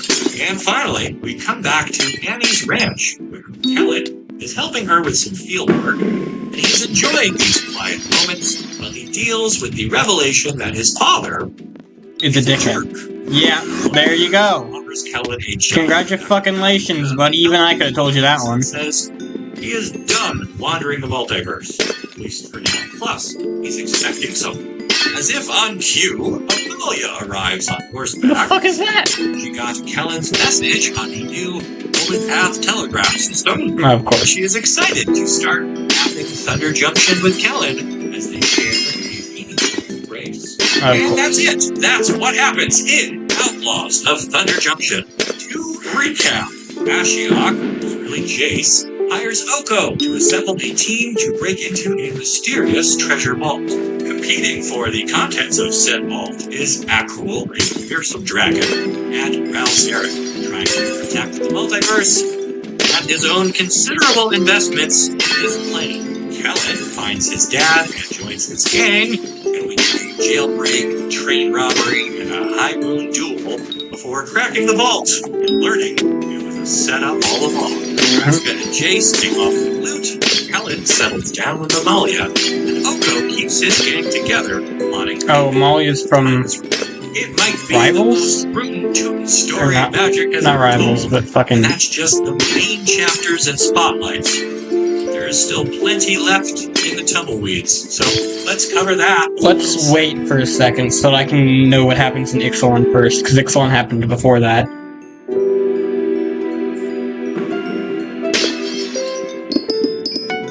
Welcome to Magic Arcana. I'm Ryan Gomez. Behind the scenes is Nicole Burdick, and we're so glad you're here because it's story time. Oh wait, Carl of Manners even before that. Welcome to Magic Arcana. I'm Ryan Gomez. Behind the scenes is Nicole Burdick, and we're so glad you're here because it's story time. Murders at Karlov Manor takes us back to Ravnica, for a suspenseful tale told across 10 chapters and 30 story spotlight cards.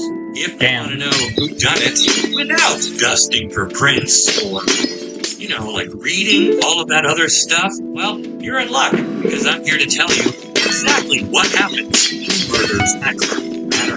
But first, it's no mystery where you can get the best fitting and most comfortable graphic tees this side of the 10th Street Market. Into the AM, the sponsor of this video. With my promo code Magic Arcanum or the link down below, you'll save 10% on your entire order. W Magic Arcana. With their bundles, giving you more value than a clue token. Into the AM has Clue tokens are kind of dog shit for value, I'm not gonna lie, brother. also got hoodies, jogging pants, jackets. I mean, I get the thematic, but like, much more, all of which will turn you into the best dressed wizard at your next game night. Support the show and stay inspired when you shop at today's sponsor, Into the AM. Alright, now let's talk about what happens in the newest set for Magic the Gathering. Our story begins on the plain of Ravnica during a party being hosted at Karlov Manor, home to Tisk Karlov. The Planeswalker Kaya is also present, and even though this party is to celebrate her victory in the Phyrexian invasion, she is in a bad mood. Lisa admits to Kaya that she's using the Planeswalker as a sort of trophy to remind everyone of the Orzhov's power and influence. And Kaya doesn't really appreciate the attention and praise. Kaya, an assassin, mind you, is much more comfortable in the shadows, but Teysa reminds her that she has a debt to the Orzhov, who kept things running while she was off-world. And so the least she can do is smile and wave here at this... smile and wave, boys. Publicly, Smile and citizens wave. are grabbing to view Kaya as a hero of the Phyrexian invasion. But privately, many of them think she abandoned her post as guild leader for the Orzhov You. to defend itself when they needed her the most. And so this theme of being in debt is a major part of I was rooting for the Phyrexians, but still, fuck you. She's a planeswalker. She can go where the fuck she wants. guild. Piss off. Never let you forget. Anyway, the party continues. She didn't want to be the guild leader, if I recall correctly. She just murdered the previous one. Yeah, that's kind of why we're here, right? Kaya hears a scream and dashes through the massive Karlov Manor until she finds a side room that had been used to hold coats for all of the attendees. Inside is the now dead Zagana, artfully arranged in a pile of jackets and outerwear, and holding a black flower. This is our first story spotlight card, Murder, and all of the spotlights in this set get a special treatment, which also has different art and flavor text. So, there you go. The party is now a crime scene. Boros and Azorius Guild members waste no time in securing the perimeter and starting their own investigation by using verity circles on the other guests. But there is another faction present here, who is also to be celebrated alongside Kaya, and that's the Ravnican Agency of Magicological Investigations, including their chief, an Archon named Ezram. It seems, in the wake of the Phyrexian invasion, Ezram and his team of detectives have been helping maintain order as society rebuilds. Some citizens are unable to resist the temptation to skirt the law, while the Boros and Azorius resources are stretched thin across the recovering city. And, somewhat ironically, it's the Orzhov who benefit the most from this, as their own place is more secure when other criminals are kept in check through Ezram's agency. That's why Teysa invited him here for tribute alongside Kaya tonight. So, lucky us, we've got a party full of detectives present, where a murder just happened right under everyone's nose. This brings us to the auspicious arrival of one Alquist Croft. Calmly tells Kaya and the rest that he is not their killer, but he might just be their savior. Croft points out that the coats under the body of Zagana display all 10 guild symbols, which Kaya had missed at first glance. He then points out she also missed there being a noted Demir agent present at the party as well, though disguised in another guild's colors. But of course. It is exposed to be Petrata, a known assassin who just happened to be here doing her best wolf in sheep's clothing impression. Petrata's cool. Flee, and the chase is on. Kaya follows her with some help from Croft. The suspect is caught. Now, Petrata is a known professional assassin, but when she was questioned about Zagana's murder, she claimed she didn't know nothing to do with it. Yep. Or perhaps more importantly, she had no memory of it. Yeah. She says she doesn't know how she wound up at the party dressed in Celestial colors, and she is just as surprised about the murder as you are. When presented with the facts and Petrata's testimony, Croft decides it doesn't add up. The master detective feels compelled to help her clear her name, which will also improve his own reputation as well if they can manage to work together and identify who is really behind all this. Alquist then helps Petrata break out of her Azorius detention cell, and we cut back over to Kaya, summoned to Karlov Manor to meet with Teysa. Teysa had mentioned at the party that she had wanted to speak with Kaya about something important, but things got interrupted by the murder, hence the delay until now. Unfortunately, Kaya will not get to hear whatever Teysa wanted to tell her, because upon arriving at the manor, she finds a deadly complication. Teysa is dead. Damn. At this point, you might ask, well, why does that matter? Won't Teysa just appear as a ghost? She is Orzhov, after all. Yeah. And the story does devote considerable time to explaining why it doesn't work like that. Basically, Kaya has her own ghost form powers, but she cannot summon ghosts at will. In Teysa's case, she had magical wards on her own spirit to prevent herself from being resummoned or bound by an enemy of the guild. All of which means Teysa will only reappear when she has had time to adapt to becoming a ghost, and then desires to reveal herself. Until then, she will be out of the picture, which forces Kaya to investigate the second murder at Karlov Manor. And so, we enter the... That's kind of suspicious. Why would she have a... helps Petrata make her unauthorized exit and commits to clearing her name for ruining his own, while Kaya heads to Ezra's detective agency to start working the case from another angle. The Archon assigns her some help, including Agris Cause, a veteran investigator from some of Magic's older stories. Yeah, Argus. A gumshoe named Kellen from some of Magic's newer stories. I don't know this guy. Yes, Kellen has come to Ravnica through an omen path, and thought joining a detective agency would help him uncover more information about his father, Planeswalker Oko. Fuck you, Oko. At large, in the multiverse. Kellen, Kaya, and Kaz Nobody likes you. on the job, and their trail of clues bring them to Vitu-Ghazi to consult the original writings of the Plains Guild Pact. You might recall that Vitu-Ghazi was Fucked up. destroyed Yeah. during the War of the Spark, when Nissa used her animist powers to turn it into a weapon to use against the God Eternals, but it seems a portion of the tree survived and is now regrowing under the watchful eyes of Tristani. During their 'Cause brief plot. audience, Kaya notes that the Dryad is acting a little sus. But overall, the Selesnya seem to be welcoming and helpful, and are even using the sheltering branches of Vitu-Ghazi to protect the ancient writings of the guild. A little off, huh? Kaya doesn't do well. And Latrana takes about a that. walk to one of her safe houses. It's the last one she remembers being at before she allegedly murdered Sagana. And the pair find a strange powder present, which they collect as potential evidence. As It's they are, drugs. She was doing drugs. Prop is attacked by Massacre Girl. Yo. Bird has been hired to eliminate the detective. Matrana steps in and stops the intended slice from the shadows, and explains she is working with Prop, and so she eats him alive, Murder. accepting the assassin's code, and realizing if Prop solves this case, she won't be a suspect herself anymore either. Massacre Girl wishes them both success, and then vanishes back into the Yay, base massacre action girl. here continues to bout with the two groups. Helen and Kaya get ambushed by attackers in an alleyway who display fanatical strength. When defeated, these attackers dissolve into a mossy substance, leaving Kaya and Helen with even more questions. Sounds green to me.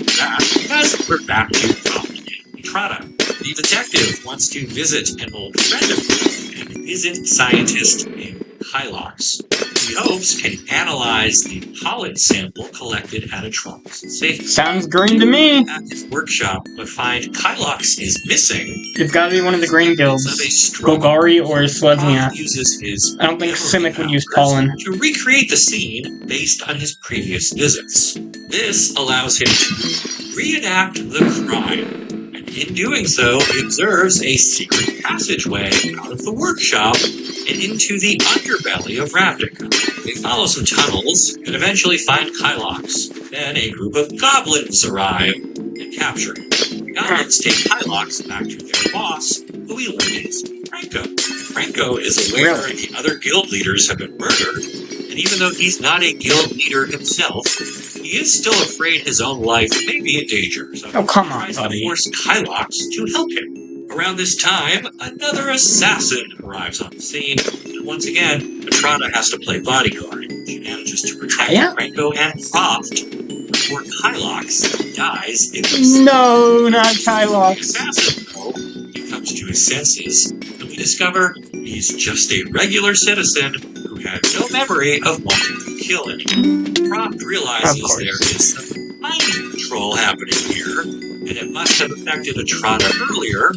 Probably has something to do with that pollen powder that Kylox is Yeah. now too dead to analyze. Mm-hmm. They still don't know who is behind these attacks. This is a problem because those attacks are frequently useful. And we see when the story cuts back to the detective agency where Aurelia has brought in Massacre Girl after a failed attempt to kill the Boros Angel. Just like the others, Massacre Girl says she has no memory of this. Plus, why would she do it for free when she is such a highly skilled and in-demand assassin? Aurelia is frustrated by the lack of answers and progress on the case, so she offers Ezra and Kaya an ultimatum. get to the bottom of this within 24 hours, or the Boros Legion will declare war on the cult of Rakdos. As if their hands weren't full already, there is a sudden disruption within the agency when the mole god is released from his, Pokeball. This god, Amsrag, had caused some damage earlier and was being held in an evidence capsule at the agency for processing. But now he's loose, destroying the building, which forces Kaya to spring into action and capture him once again. With that all settled, Major Croft has made his way into the gates of the Golgari territory. The Golgari are in a sort of self-imposed exile after many of them were used by Vraska to kill civilians during the Hypixel. There is at least one among them curious enough to investigate the intruding detective, and that is Zoni. With her knowledge of Zoni, she's cool. She is able to analyze the pollen, and she concludes it is a natural substance, not one she is familiar with, which means it's probably not a rabbit. It's Selesnian. And that is concerning. Is it something left over from the Phyrexian invasion? Yeah, or something new, brought here by Omen or Planeswalker? Either way, it threatens everyone, Kellen, maybe? are included. But the analysis is interrupted when Croft spots a hooded figure spying from the shadows. The detective takes off in a chase, but gets ambushed and knocked out before he can catch the spot. Croft enters a sort of dream state, and the hooded figure is Jace! going through files and books that represent Croft's photographic memory. The figure says they wanted to meet Croft and congratulate him for his contributions to their own cryptic plan, but they also say Ravnica is a waypoint for them and not their final destination, and so they are just passing through. Croft then wakes up in the real world, and the hooded figure is gone, placed with a concerned and confused Matrana and Azoni. He thanks Azoni for her help, and then returns to the surface with Matrana. We are not done underground quite yet. That's because Agris Cause thinks all of the murder and mayhem might be connected to Rakdos. Oh, come on. Even if Massacre denies it. So he heads down. Come on, Agris. You're better than this, brother. Demon Lord himself. He discovers Rakdos is fast asleep and is covered in a blanket of dust and ash, which means he hasn't moved for a while. Come on, buddy. That wasn't your great plan. Unlikely to have been involved in the recent events. Before he can return to the surface to report his findings, however, he is trapped inside a crystal skull being held by Judith. Judith is an entertainer by nature, so she is the one villain I will allow to make a monologue explaining their actions to a captured hero. Where she says she is writing a new script for the Rakdos, one where she is in charge. And if that means she is to offer up the Demon Lord as a convenient target for Aurelia and all of the investigators, then so be it. So be it. This confirms she is not behind the murders herself, but is trying to use them to make her own position within the guild. Perhaps forgetting Rakdos dying would be crazy. are the ones getting murdered. I guess she's not too worried about that. Her plan, it seems to be maybe working, because we learn Aurelia is done waiting for results and is now ready to declare war. Yikes. Yo, it's a quiet panda. Might be playing right into Judith's hand. Before the call goes out, Alquist Croft summons all of the leaders together. Welcome to the stream. We are struggling to stay awake here. Assembled back at Vitu-Ghazi. How much longer do we have? Detective promises to reveal the identity of the killer. If everyone would please sit down and be quiet. Each guild is represented. I think it's Selesnia. I think it's Tristani. It could be... I don't think it's Azoni. I think it's Tristani, because Azoni figured out what it was. He starts to explain But she was acting weird. news so far. He then says he's going to interview each person. Oh, okay. It will all make sense after, and he takes Kaya to a private room nearby. He starts to show her the pollen sample he collected when a flower suddenly grows out of the wall and begins to emit more of that same. Yeah, it's like you gotta see. Places a glass jar around the flower and captures it, pollen and all, and returns to the main room along with Maria and explains that the individual interviews were just a ruse meant to draw out the killer one final time, and now this flower proves it. He goes on to explain how the source of these quick-growing, light-controlling flowers is in fact V2 Glossy, which has spread roots all over Ravnica under the watchful and nurturing eyes of Tristani. Croft points out how the attacks were all designed to keep the focus and suspicion between the other guilds, and how this pollen was a perfect tool because it could infect anyone at any time. He even explains how it was used to unlock the Mole God back at the agency headquarters to throw everyone off the pace. Tolsimir tries to explain. Croft says he lacks the skill and ability to manipulate the flowers, and even though he just is a believer in the cause, just like the assassins who attacked Khaled and then turned to moss, the real mastermind this whole time was Tristani. Now, yeah, that's unfortunate. It's I want to see why I'm not part of a co-op, or I haven't decided to rebuild my co-op since my last friend left, basically. Since my original co-op member left, I should say. But yeah, not much you can do at this point. I mean, you can try and peel it, I guess. But I don't think they really... Was it 8M powder? Yeah, I mean, you can try and appeal it, but I wouldn't be helpful for you, unfortunately. They don't really review, stuff in this day and age.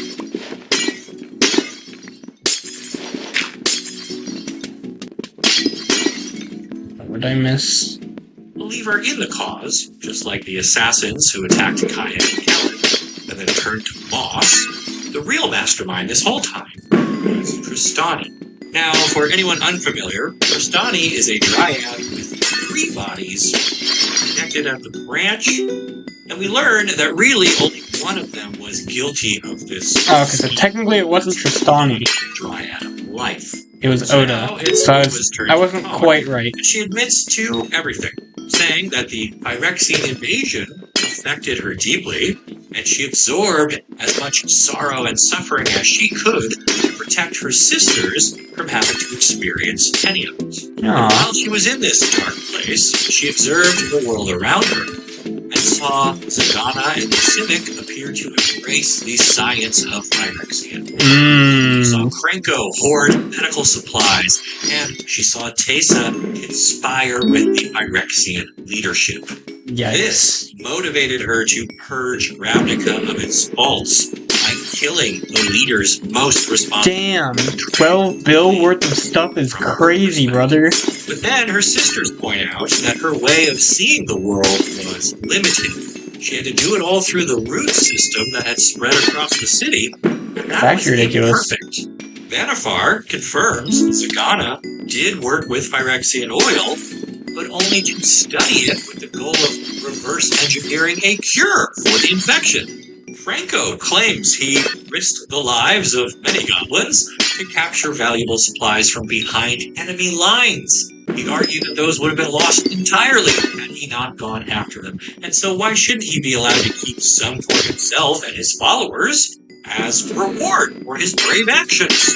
And it's Atrada who speaks on behalf of Teysa, who she admits did communicate with the Phyrexians, but only to learn their language and tactics, which she passed on to an army of loyal ghosts, who acted as spies and worked closely with the Tamir to form a resistance network, which included Atrada, who calls Teysa a hero of Ravnica, not a traitor.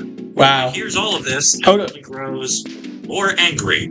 She admits Oda fucked up for weeks and insists it was with the noble goal of removing every soul who was tempted by the forces that had come to destroy us. Oh, the fucked up. Then, she points out, she got away with this for a long time, and only fell under investigation and suspicion when she started going after guild leaders, implying that those were the only people anyone cared about. This does unsettle the group.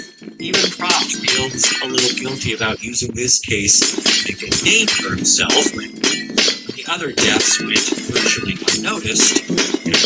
Sidebar, this is why the set has so many detective creatures in it. They represent the average citizens of Ravnica, many of them guildless, investigating the sudden death or disappearance of their own friends and family members, because the guilds and even Ezram's agency are too busy or simply don't care.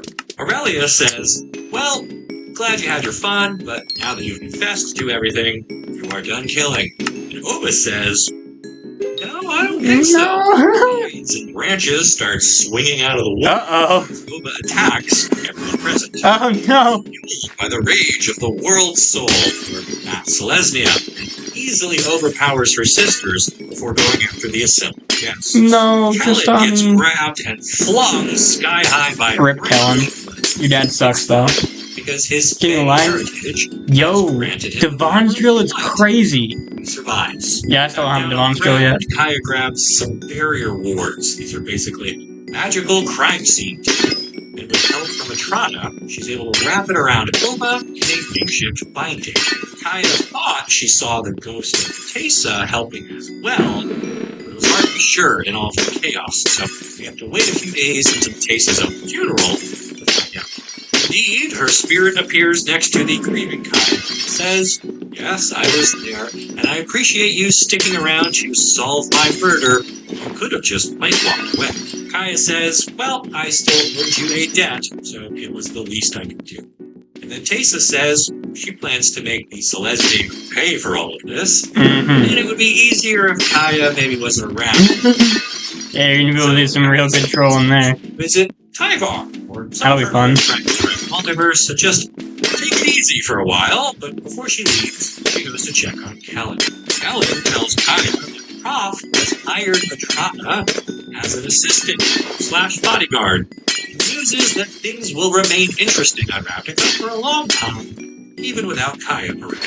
Kaya grins and nods and fade to black, and that's it. That's what happens in murders at Karlov Manor. To recap, Zagana is killed in a massive party to honor Kaya.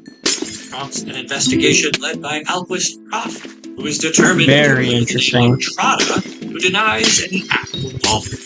Or murders We got a lot of characters. We're getting Lonus representation though. Where's Lonus, bro? It's sad. Judith admits to using the chaos to advance her own position, but that's mostly a red herring, because we eventually learn the Dryad Tristani is behind all of the murders. She is struggling to make sense of life on Ravnica after the Phyrexian invasion, the corrupting touch of Hellbreaker. She's brought to justice by Kaya with Kellen. I'm gonna say I'm fucking tired, dude. I didn't get any sleep last night. I decided to stay up because I have class right after this too, and if I fall asleep, I'm probably gonna miss it. So I was like, you win some, you lose a few hundred, you know.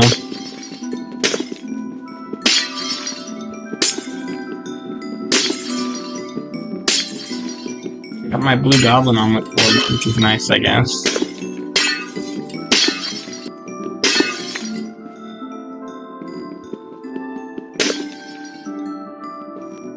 Because the new Glossy Gemstone. This fucking thing. Alright, so we're at 19, that's not bad. So they're worth like 3 mil each. And you get them when you mine your gemstones, so you have to go fast. So you want to mine them as fast as possible.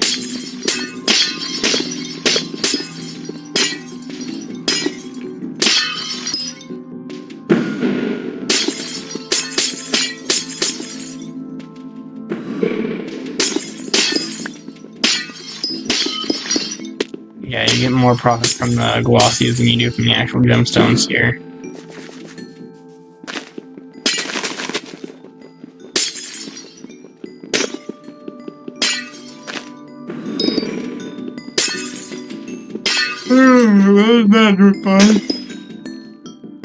Getting unbanned on the 1st, I can't wait. Hey, man. Wait, on the 1st of next month? Yikes. Yeah, so that's a while. Was it like a month ban or something? Like that? How much fucking longer? Another 10 minutes. It's crazy. My brain cells, bro. When is the next Jerry? Oh god, I honestly have no idea. I think he's gonna be... I think he's the next one. Because Derpy was...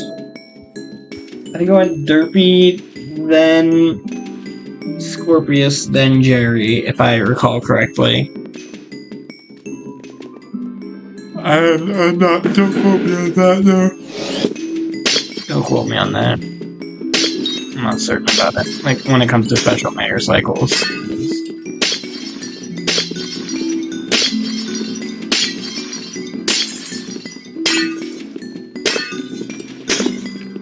But we just had Scorpius like 2 to 3 mayors ago, so it should be a few weeks at least before the next special mayor even shows up. I'm miss him? Probably not.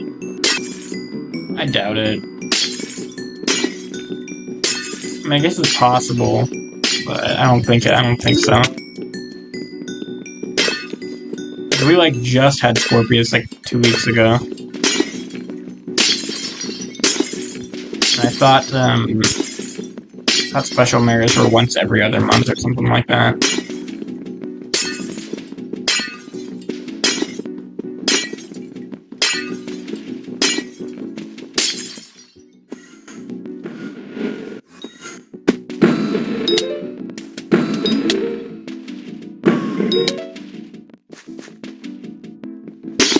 Yeah, I doubt you're gonna miss it. I think you're fine.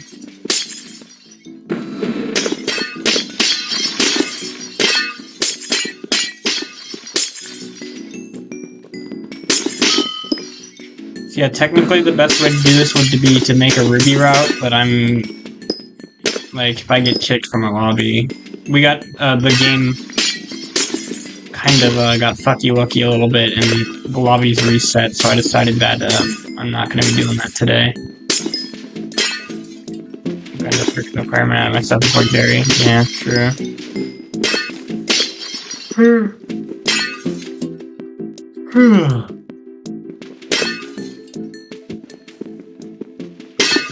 Fucking awful, dude.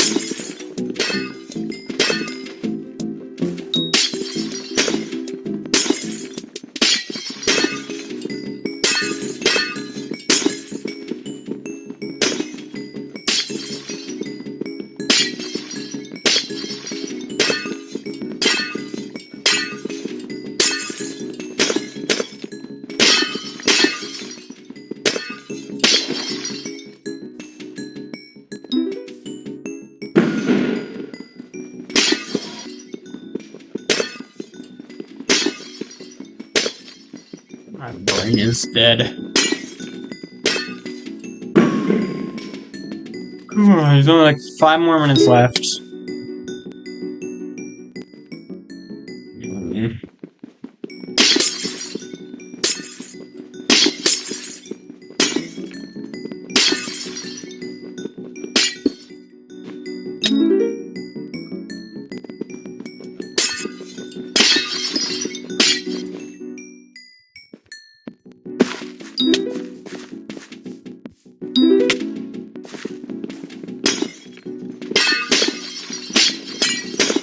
I'm in the top 750 in net worth now.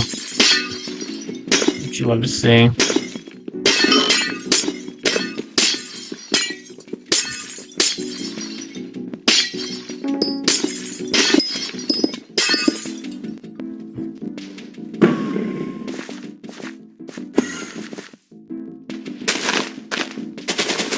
God damn it, stupid fucking flower.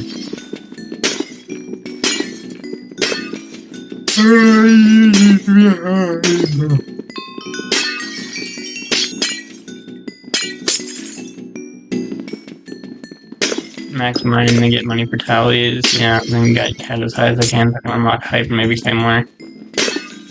Yeah. and Slayers, yeah, sounds like a plan.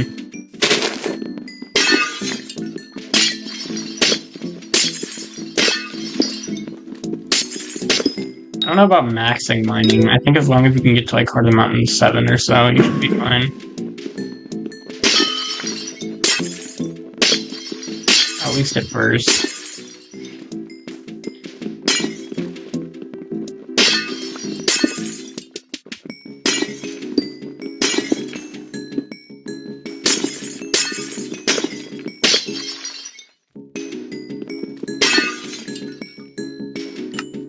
Are we there yet?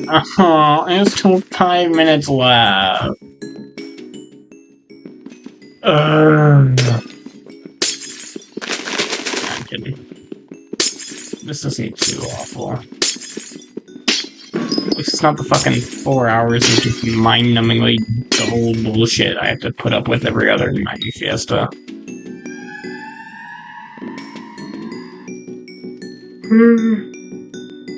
Let's see. I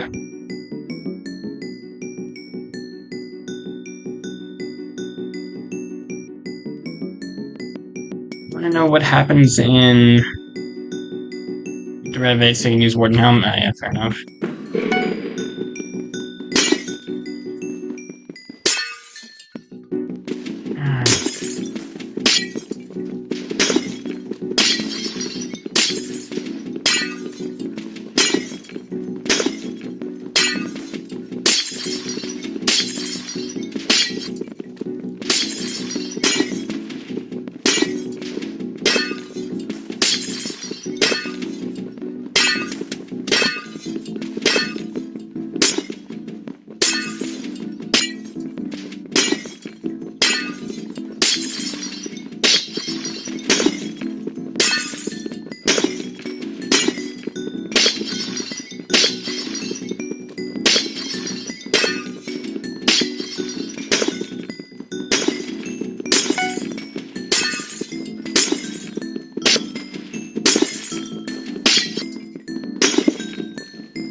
Powder grind again, rip. I've only ever powder grinded like 2 or 3 times.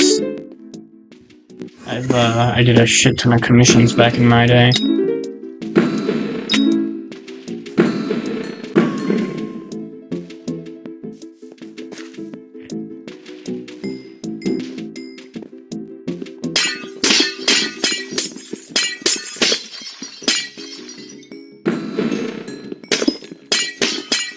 Back in my day, we could do Corleone chaining to get to Heart of the Mountain 7.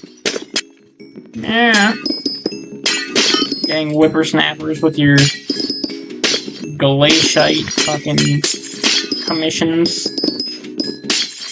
We had to do it 40 XP at a time, or 400 XP at a time. Fuck, I can't brain. Brain no work. Been mining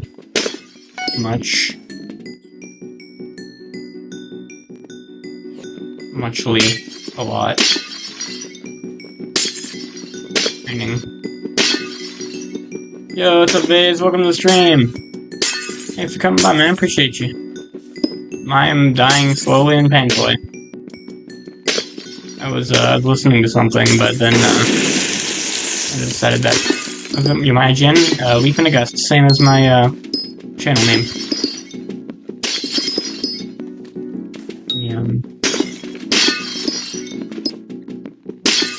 Chilling up in here. Dead butterfly. Oh, okay. So my inventory was like completely full. What a say, goddamn. That would be annoying.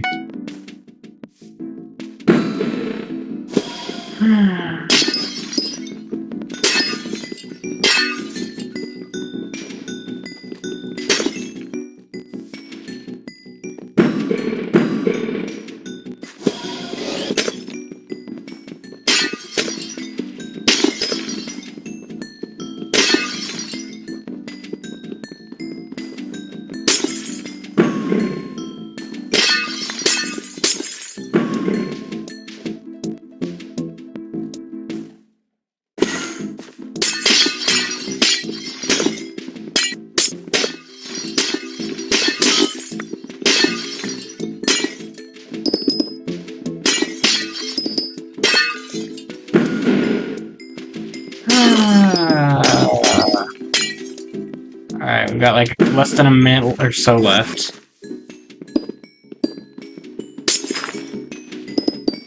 Dear God. Let this end. Let me be free from these worldly shackles.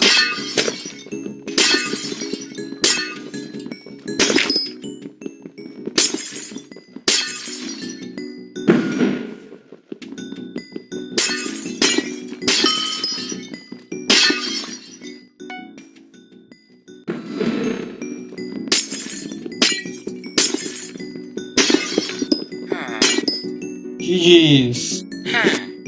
Alright, how many glossy gemstones did we get? 21. Okay, that's not bad. That's like 60 mils worth. We're looking at bazaars to sell. Okay, so we made a little bit of coin. Ugh. I hate everything.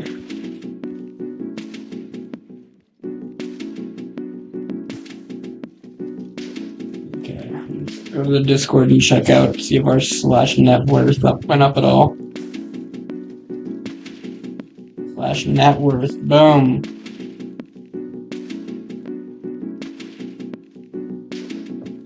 What are we looking at? Oh, we got like a few hundred mil. That's not bad. But I do need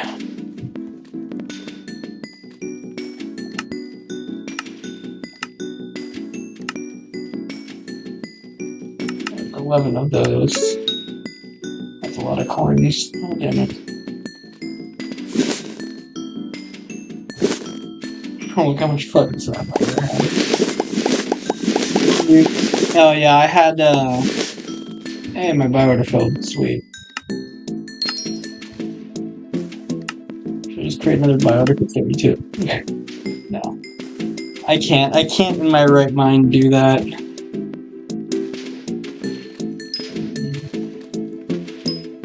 Yeah, I had 1.1 mil earlier this week, but I've been spending it on hypercatalyst upgrades. They're definitely good coins right now.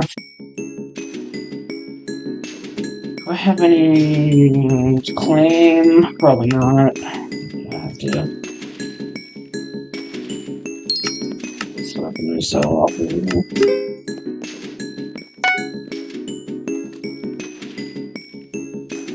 I wonder actually how far I got on my butterfly maturity here. Oh. Oh, yes. Oh, I like to see that. You know what? That almost makes me happier than all of the coins from the Mining Fiesta.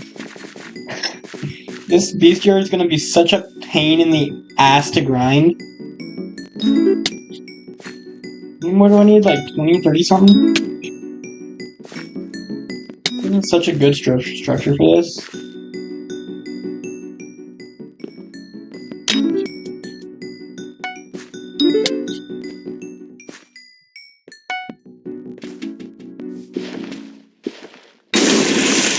Butterflies too. Actually crazy.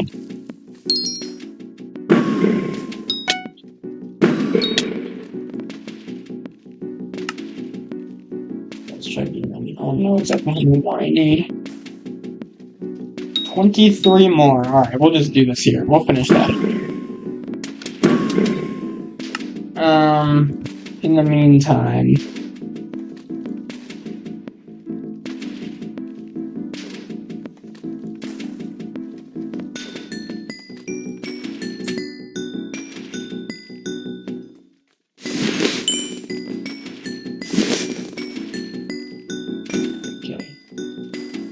Like a monthly video? Alright, fair enough.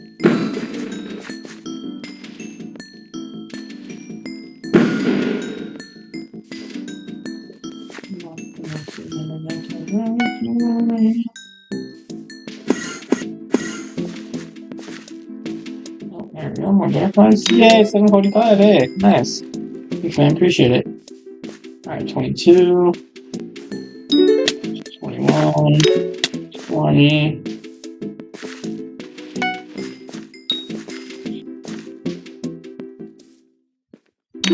19, Yo, we're on that road to 1,000, almost 3/4 of the way there. I really gotta bring back Cinnamon Carry Fridays.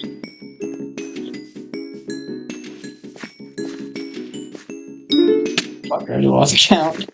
I distracted myself. Whoopsie pupsie. I don't know how to count anyway, so it probably didn't matter.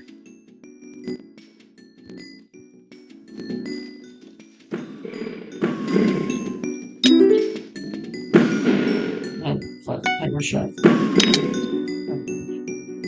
I'll check it one more chance. 15 more. 14 more.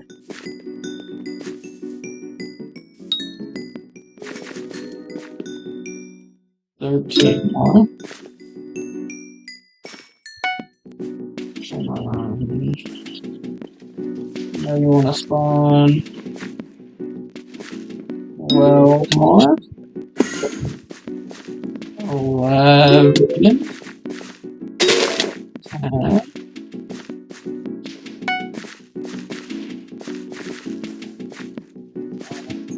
Somewhere. I'm done. Okay. 9.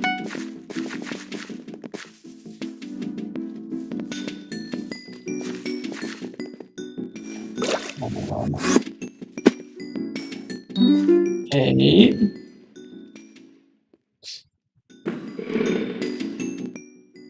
Come on.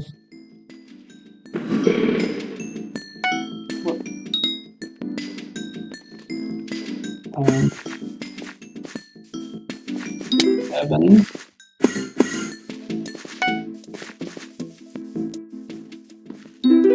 6.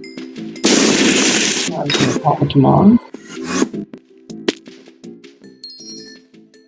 6 more. 5. 4. 3. Come on. 3 more until we get the bestiary.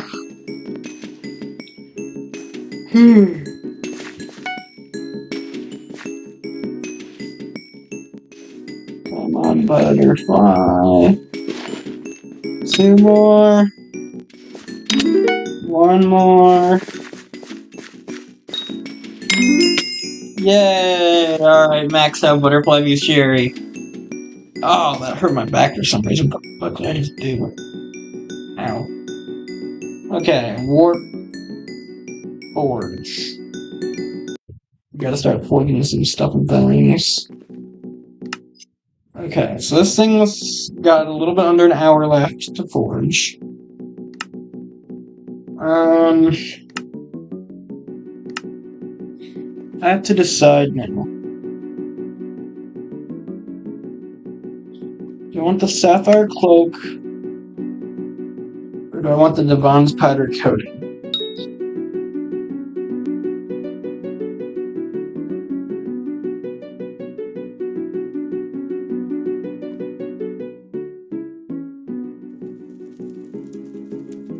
Ugh, what is hell?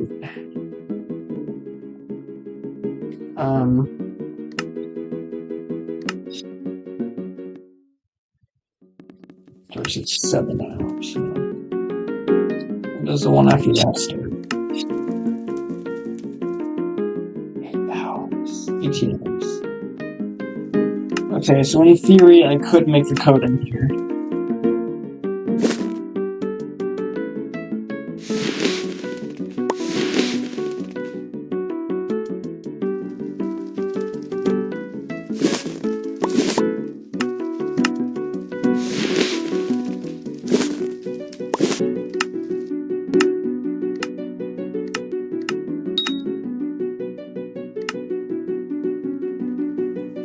need 5 Devon spiders as well.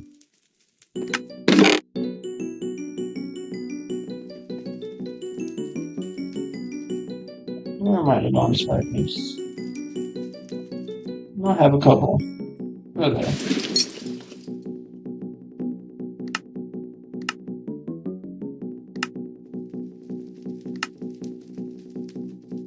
My brain hurts so much I can barely think. Yikes. Okay, so we got one of those going. We got this thing almost done. Okay, so we're gonna need the glistening reforge, which I think is a shiny prism, something like that. Hey, 15 multicoin, nice. Yeah, welcome back. Shiny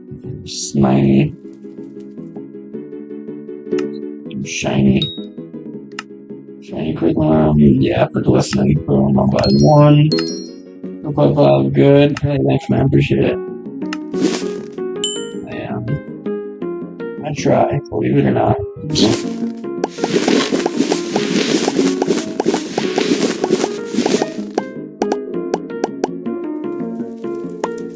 there a way to just like...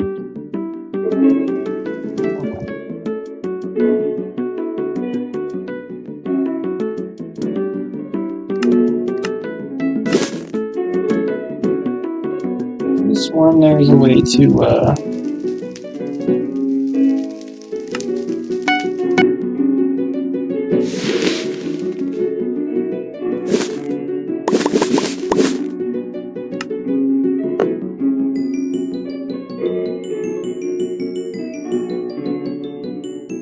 quick crack. Damn, I got a lot of Jasper. Are you forging new equipment? Yeah, I've got one forging. So the thing is... wait, how do I...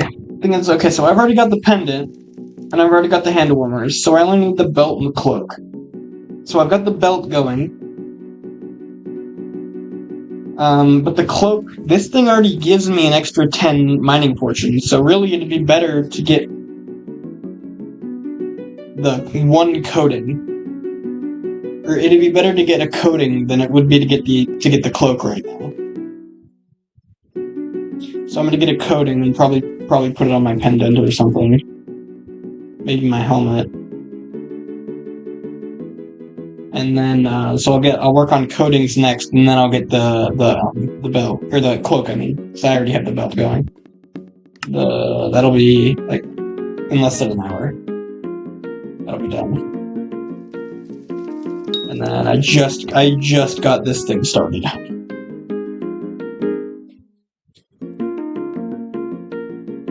Oh, it's Jasper then. Jasper's ready.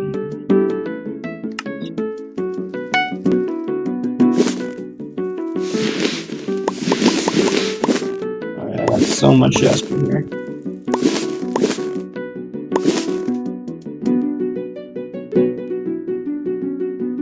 To let me quit crap.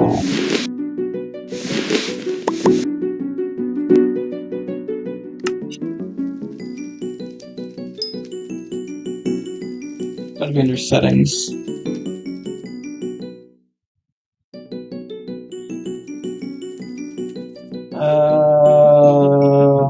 API settings maybe? No, it's gonna be under like a certain Skyblock settings. Settings.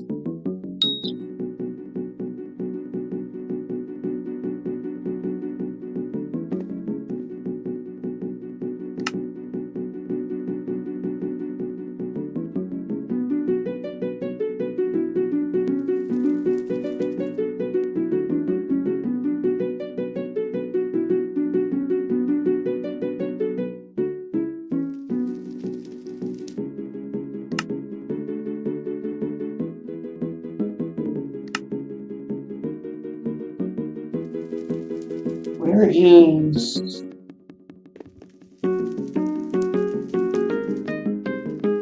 Advanced Supercraft?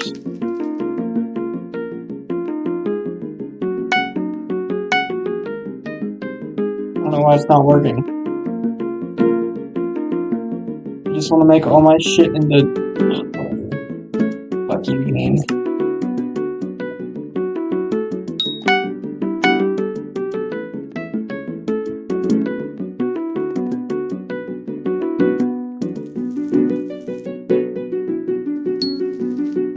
How this crap works. I don't know. I know no game. Whatever.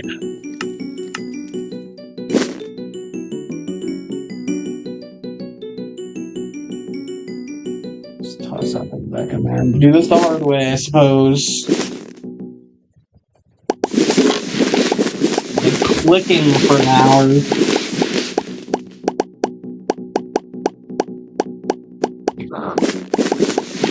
I'm kind of annoying. Fuck that for the condense. This sucks.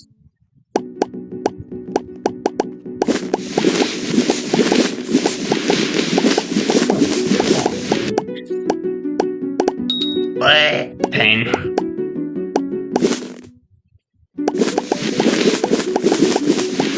Yeah, just make some of the fine into flawless.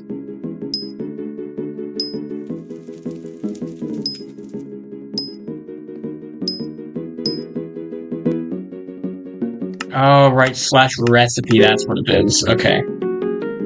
It's not /craft, it's /recipe. I knew it was something. Okay, let's see here. Quad Sapphire. Right click to set amount. 1,000.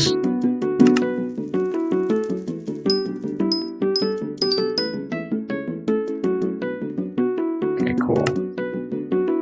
There we go. Alright, thanks for reminding me. I knew it was something, I just didn't know which one it was. I set that up for 1,000. Jesus Christ, I had to click so many times to do that. Alright, and then let's see. How many do I need for... Jesus Christ. Yeah, nice, man. Gemstone. Fine Jasper. 240.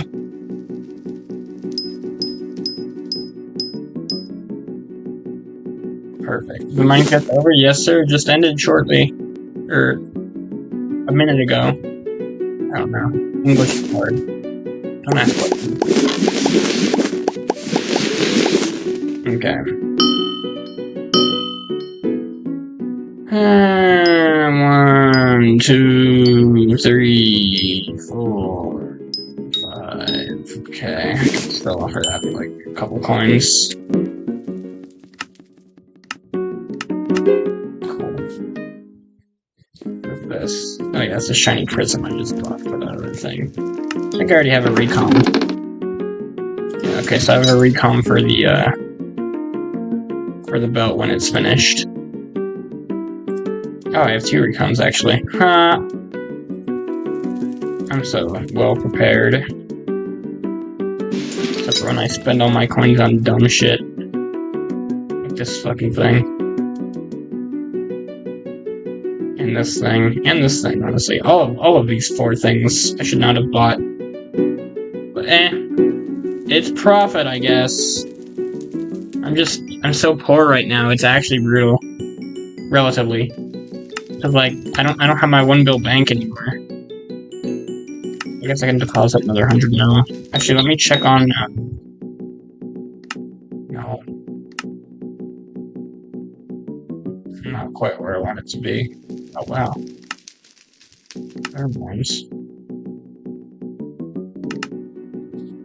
Huh.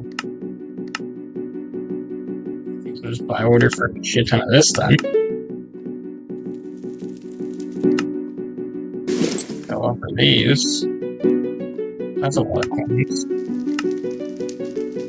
In a month or 2, I assume they'll be around like 40 mil per. I'd guess.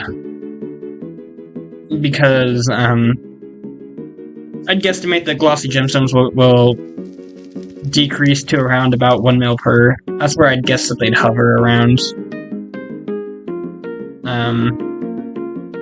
Although they could stay up at 2 mil.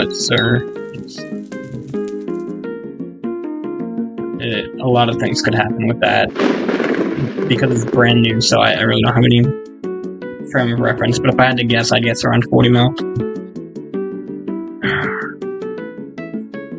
That'd be my estimate.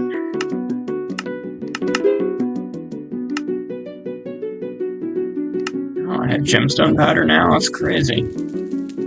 Hey, I can max out mining speed too. Nice. Alright, cool. You'll just see it. God, I'm so fucking tired. Pain. Did I get Glacier? Whatever, I guess I'll upgrade that. I don't really care. Damn, we got a lot of gemstone powder today, boys. You love to see it.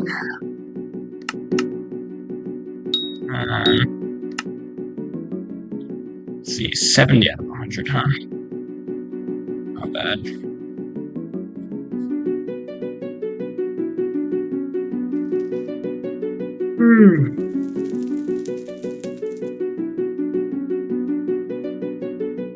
Actually, I bet a bunch of that value came from me getting my fucking blue omelet back. So how much do I really have now? I guess I still probably made about 200 mil this event, because I have these things in here. No, I probably made less than that. I probably made like 100 to 150. Which isn't awful. I'll take it.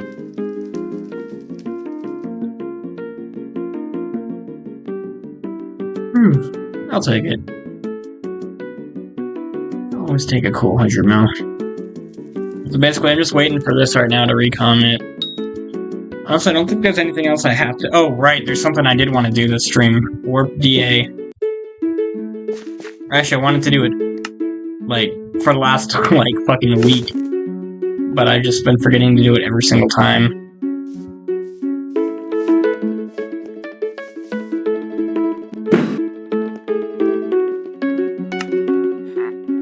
There we go, baby. Yoink. Alright, nice. Need 3 more items to purchase that. But I have the crooked artifact.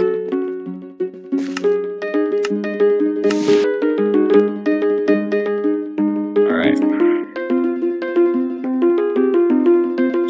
We're getting there slowly but surely. Slowly but surely getting good. Start getting grinding. Yeah, for real. What are we at now? 1511. Nice. I mean, my friend still has my other 2. Which would be another, what, like 64 magic finds, so I'd have like 1573. And damn, that's actually pretty fucking good. 1573 magic finds is pretty cracked.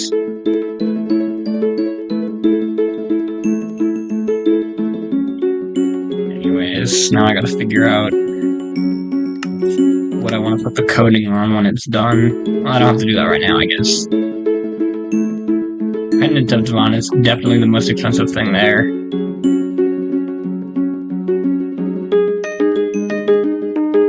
Worth about 2 bill. As opposed to the helmet, which is, what, 600-700? Yeah, fair enough. I'll probably have to put the coating on the pendant. I'm pretty sure it can go on it. I think they said that in patch notes. That they... I'm gonna try to grind out Autumn 7 in 5 days. Yeah, fair enough. I went from 7 to 10 in, like, well, technically 3 days, but one of the days I slept through, basically. Excuse me. So, yeah, that happened.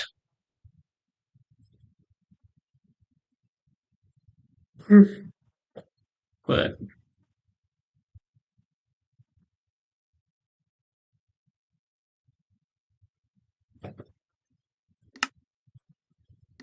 I wonder.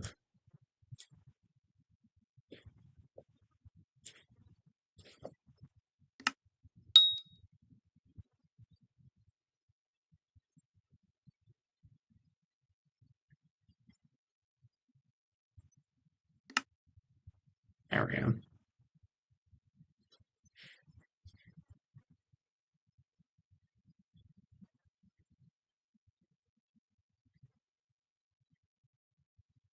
No GSRs, huh? Got a fear rune. Early game mining is slow AF. Yeah, it's definitely worth it.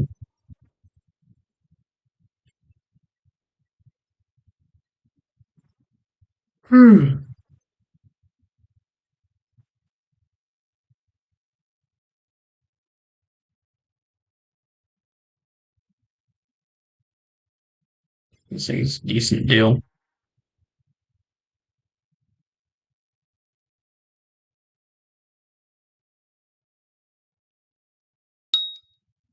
This thing's a decent deal as well, actually. It's like 50 mil flip. Pendant? Yeah. I've had this thing for a while. I bought it for like 1.8 bill. And then I crafted it into the thing. Or forged it, I should say. I think like 6 or 7 days, if I recall correctly, or maybe it was more than that. I don't know. I'm too lazy to go look. But yeah, I think pendant's gonna be what I want to put it on. Pendant, helmet, and then just go down. Actually, maybe I'd want it on boots next because I have the rune on the boots. Yeah, no, it probably doesn't matter. I mean, it doesn't matter. I know for sure that it doesn't matter, but you know, whatever. And then the mining speed, which honestly isn't that important to me. If I really wanted mining speed, I'd get fucking Silexes, which just I couldn't be bothered.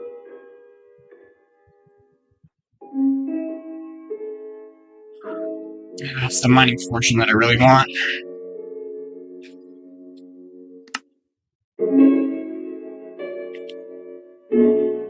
2100. Not bad.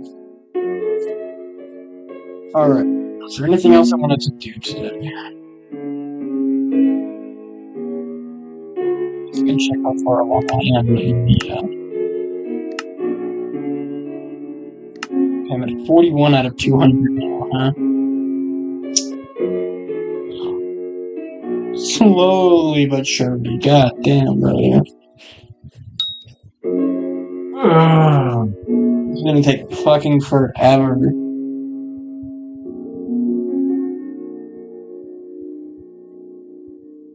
Whatever, man.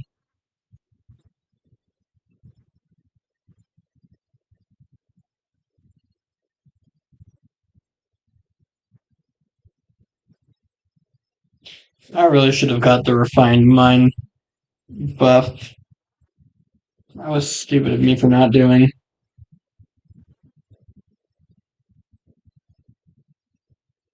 Skill issue.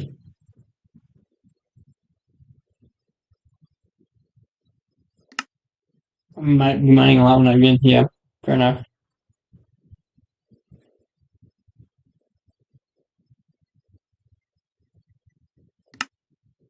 I'm gonna have to do with that relay eventually. As well. But I don't think that will be right now. Right now, I just want to lay the fuck down. I maxed out Rabbit Daddy and Chocolate Factory too. Oh, this one isn't quite ready for that upgrade yet.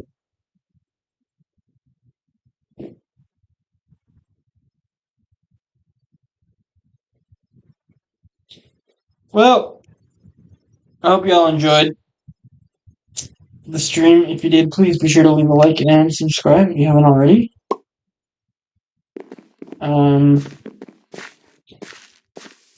I think I'm just gonna go AFK at my islands. And, yeah. Feel free to join the Discord. Link should be in the description. You can get notified when I go live in the future. I'll probably go live for the next Mining Fiesta. Who knows? I might be too dead to the world to even consider it, but I really should do it.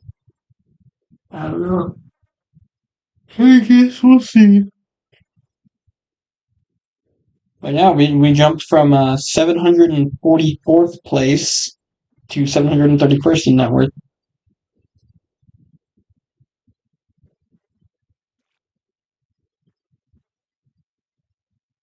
It's gonna take a while. Yeah. It's the early game is pretty grindy. I mean the late game is as well. The entire game is just one big grind, honestly. But there are certain points when you hit walls that just you have to have enough coins, or you have to have, you know, the progression for it. But yeah, anyways, hope you have a great rest of your day. I'm gonna try and take like a nap or two for an hour. So, fam, hope to see you all next time.